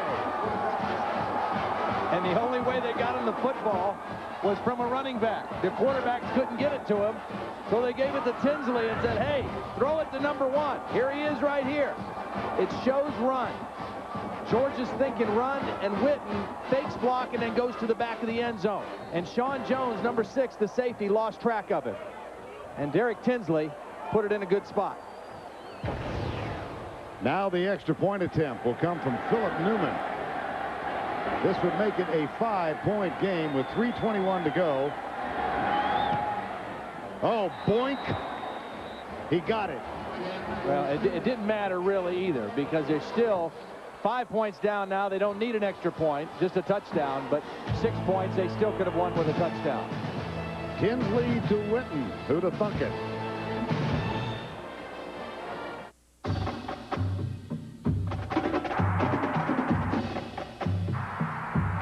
It's just such a cool rivalry, really. Being in Jacksonville for the Gator Bowl, you walk in and see all that red, sea of red and black, then orange and blue. We get goosebumps. I got them right now. Buck Belue to Lindsey Scott, hearing them in my ears. Mud Bowl. We held you guys on like the 6-yard line. Marco, we're going to settle this Georgia-Florida game once and for all. Wait a minute. We need an official. Nope. I like to think of myself as a player with Dan Marino's brilliance, Boomer Esiason's toughness, and Deion Sanders' flash. Now that's scary, man. Randy Sanders trying to work a little more magic on the sideline, chatting with James Banks, the freshman quarterback. 18-13, Tennessee. They get a huge throw from that man Banks to Kelly Washington on a 3rd and 20. That sets up the touchdown. It came on 3rd and 5. An 80-yard drive in 9 plays. It took 3:35. Now Tennessee with 1 timeout left. Georgia all 3. Boy, how about the no quit in this Tennessee football team? They hung in it and won a 6 overtime game last week. And now they're right back in this one with 3:20 left. Now Georgia, they're expecting onside kick. I don't know if I'm Tennessee, they're lined up to onside kick one, but your defense has played pretty well. Georgia not doing anything here in this 4th quarter. Philip Newman will kick it off. They might even try to bounce it right beyond that back line of the Georgia defense. Remember last year when they tried a squib kick after they scored a go-ahead touchdown? This one is taken. I don't understand why you onside kick there. I mean, there's 3 minutes and 15 seconds left. You got 1 timeout, and Georgia hasn't done squat here in the 4th quarter. Only 49 yards in the 4th quarter. Tennessee hopes to get the big bounce, but it just goes right up into the hands of Burt Jones, a senior strong safety who does the right thing. He goes and finds the football and then goes straight down with both arms on it. But Vern, I just don't understand why you don't let your defense try to stop them and kick the ball deep there. Tony Milton is in. J.T. Wall as well. Hand off to Milton to the 40-yard line. And now it's time for our 5-star play of the game presented by Wrangler. 3rd and 5. Goal. Toss sweep. Derek Tinsley looking to throw the ball. Fires into the end zone. The pass is going to be touchdown, Tennessee. Jason Witten. You know, the problem here is even if you do stop them now on 3rd and 4th down or force them to punt, you're going to have bad field position. You're going to have a long field to work with. If you kick it deep and get a 3 and out, maybe you get good field position. That was Bob Kessling, the radio announcer of Tennessee, with a call on the touchdown pass. Left side, Georgia. Michael Johnson. Nice job by David Green finding the outlet receiver. They were looking down the field, and Michael Johnson was the outlet guy. And David Green made a nice decision of not only throwing him the football, but throwing it to where he could stay in bounds and keep the clock running. 3rd and 2. 2:09 to go. The ball at the 35. David Pollock in right now as a fullback. Remember, he was recruited to Georgia as a fullback, so he's an extra blocking back in on this play. Here he is right here, number 47. And J.T. Wall, the handoff. Milton struggles and doesn't get it. It will be 4th down. And Tennessee calls timeout. Their last timeout, and they'll stop it right before this 4th down. And while time has been taken, we'll go back and check in once again with Tim Brando. All right, Vern, we're going to take you back to the State Fair of Texas in Dallas. Kewan Jones goes in from 2 yards out. And notably, Chris Sims has thrown 3 picks today. Nate Hibble 4, but OU has the 11-point lead over the Horns in the Red River rivalry. My, oh my. Mack Brown was asked earlier this week if this was a defining game for him and for Chris Sims, and he said no. I wonder. I think that was I'm not sure what kind of statement that was, aside from being false, because I think it was a defining game for both of them. Such a huge rivalry. 4th and 2. Well, this is a big decision for Mark Richt. Last time his punter tried to knock one down, and he kicked it through the goalpost and got booed. And so right now, Mark Richt appears to be looking like he wants to go for it, or maybe he just wants to try to draw him off sides with the snap count. Well, Mark Richt sharing the moment with David Green. 4th and 2 officially. I mean, sure, it'd be great to get a first down, but best case scenario, you want to pin Tennessee back as far as you can. Here's the toss. Coming right, lots of room. Tony Milton strolling. What a great call. What a great call by Mark Richt. 4th and 2. Everybody thinking an inside play, and they go toss sweep with Milton, who's got more breakaway speed than Musa Smith. Watch the defense just commit to the inside. And Milton, with the speed and the fresh legs, takes it to the corner. You run Musa the whole game, and then you bring Milton in for a critical 4th and 2 play and get the first down. Tony Milton, a 26-year-old redshirt freshman. John Chavis, the defensive coordinator. Philip Fulmer. A moment gone by. Milton out of football for 4 years. Got a chance to come back here. There's the knee taken by David Green. And again, if you don't onside kick, there's no way Mark Richt goes for it on 4th and 2. He punts the football back to your offense. But with that field position, he can go for it on 4th and 2 and take the chance.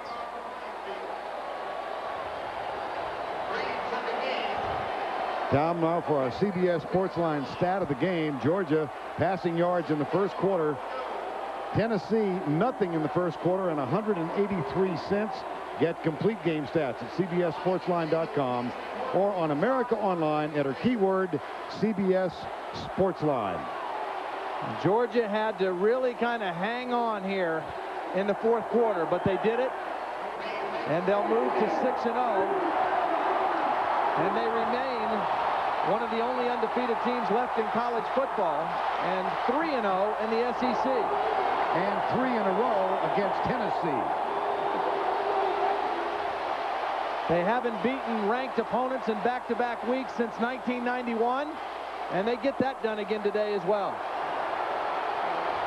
And a happy Georgia coach's box right next to us. Hugs and high fives all the way around.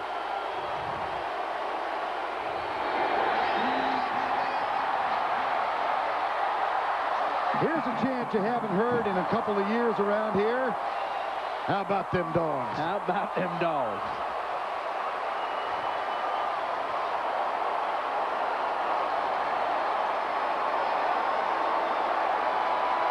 Bulldogs prevail against a valiant Volunteer team. 18-13 the final. Philip Fulmer said last year he had second thoughts about the squib kick after they lost at home 26-24. I wonder if he might have second thoughts about the decision to onside kick after they got within 5. Our U.S. Army player of the game, Terrence Edwards, the wide receiver. A season high of 7 catches for 112 yards. He becomes it's his 8th career 100-yard reception game and puts him alone in that spot in the history of Georgia football. Let's go down to Jill Arrington. Well, Coach Richter, 6-0, huge back-to-back wins for you. What does this Tennessee victory do for this football team? Well, all I can say is it's great to be 6-0. It's great to reward these fans for all the years that they've been coming up short. And I can't say how proud I am of the kicking teams and the defense, and then the offense finished it off at the end. I'm just proud of these guys. Terrence Edwards, the player of the game. Why so much success? You were all over the field today. It's just that I had to come out here and make plays for this team. We had a great week of practice. Coach Richt said the wide receivers got to make plays, and he put it in our hands, and we came up with a victory. All right, well, congratulations. Great win. Vern. Thank you, Jill. Bulldogs 6-0. They win it over the Tennessee Volunteers by a count of 18-13. Has a nice ring for the Georgia fans, the undefeated Georgia Bulldogs. For Jill Arrington and Todd Blackledge, I'm Vern Lundquist saying goodbye from Sanford Stadium in Athens.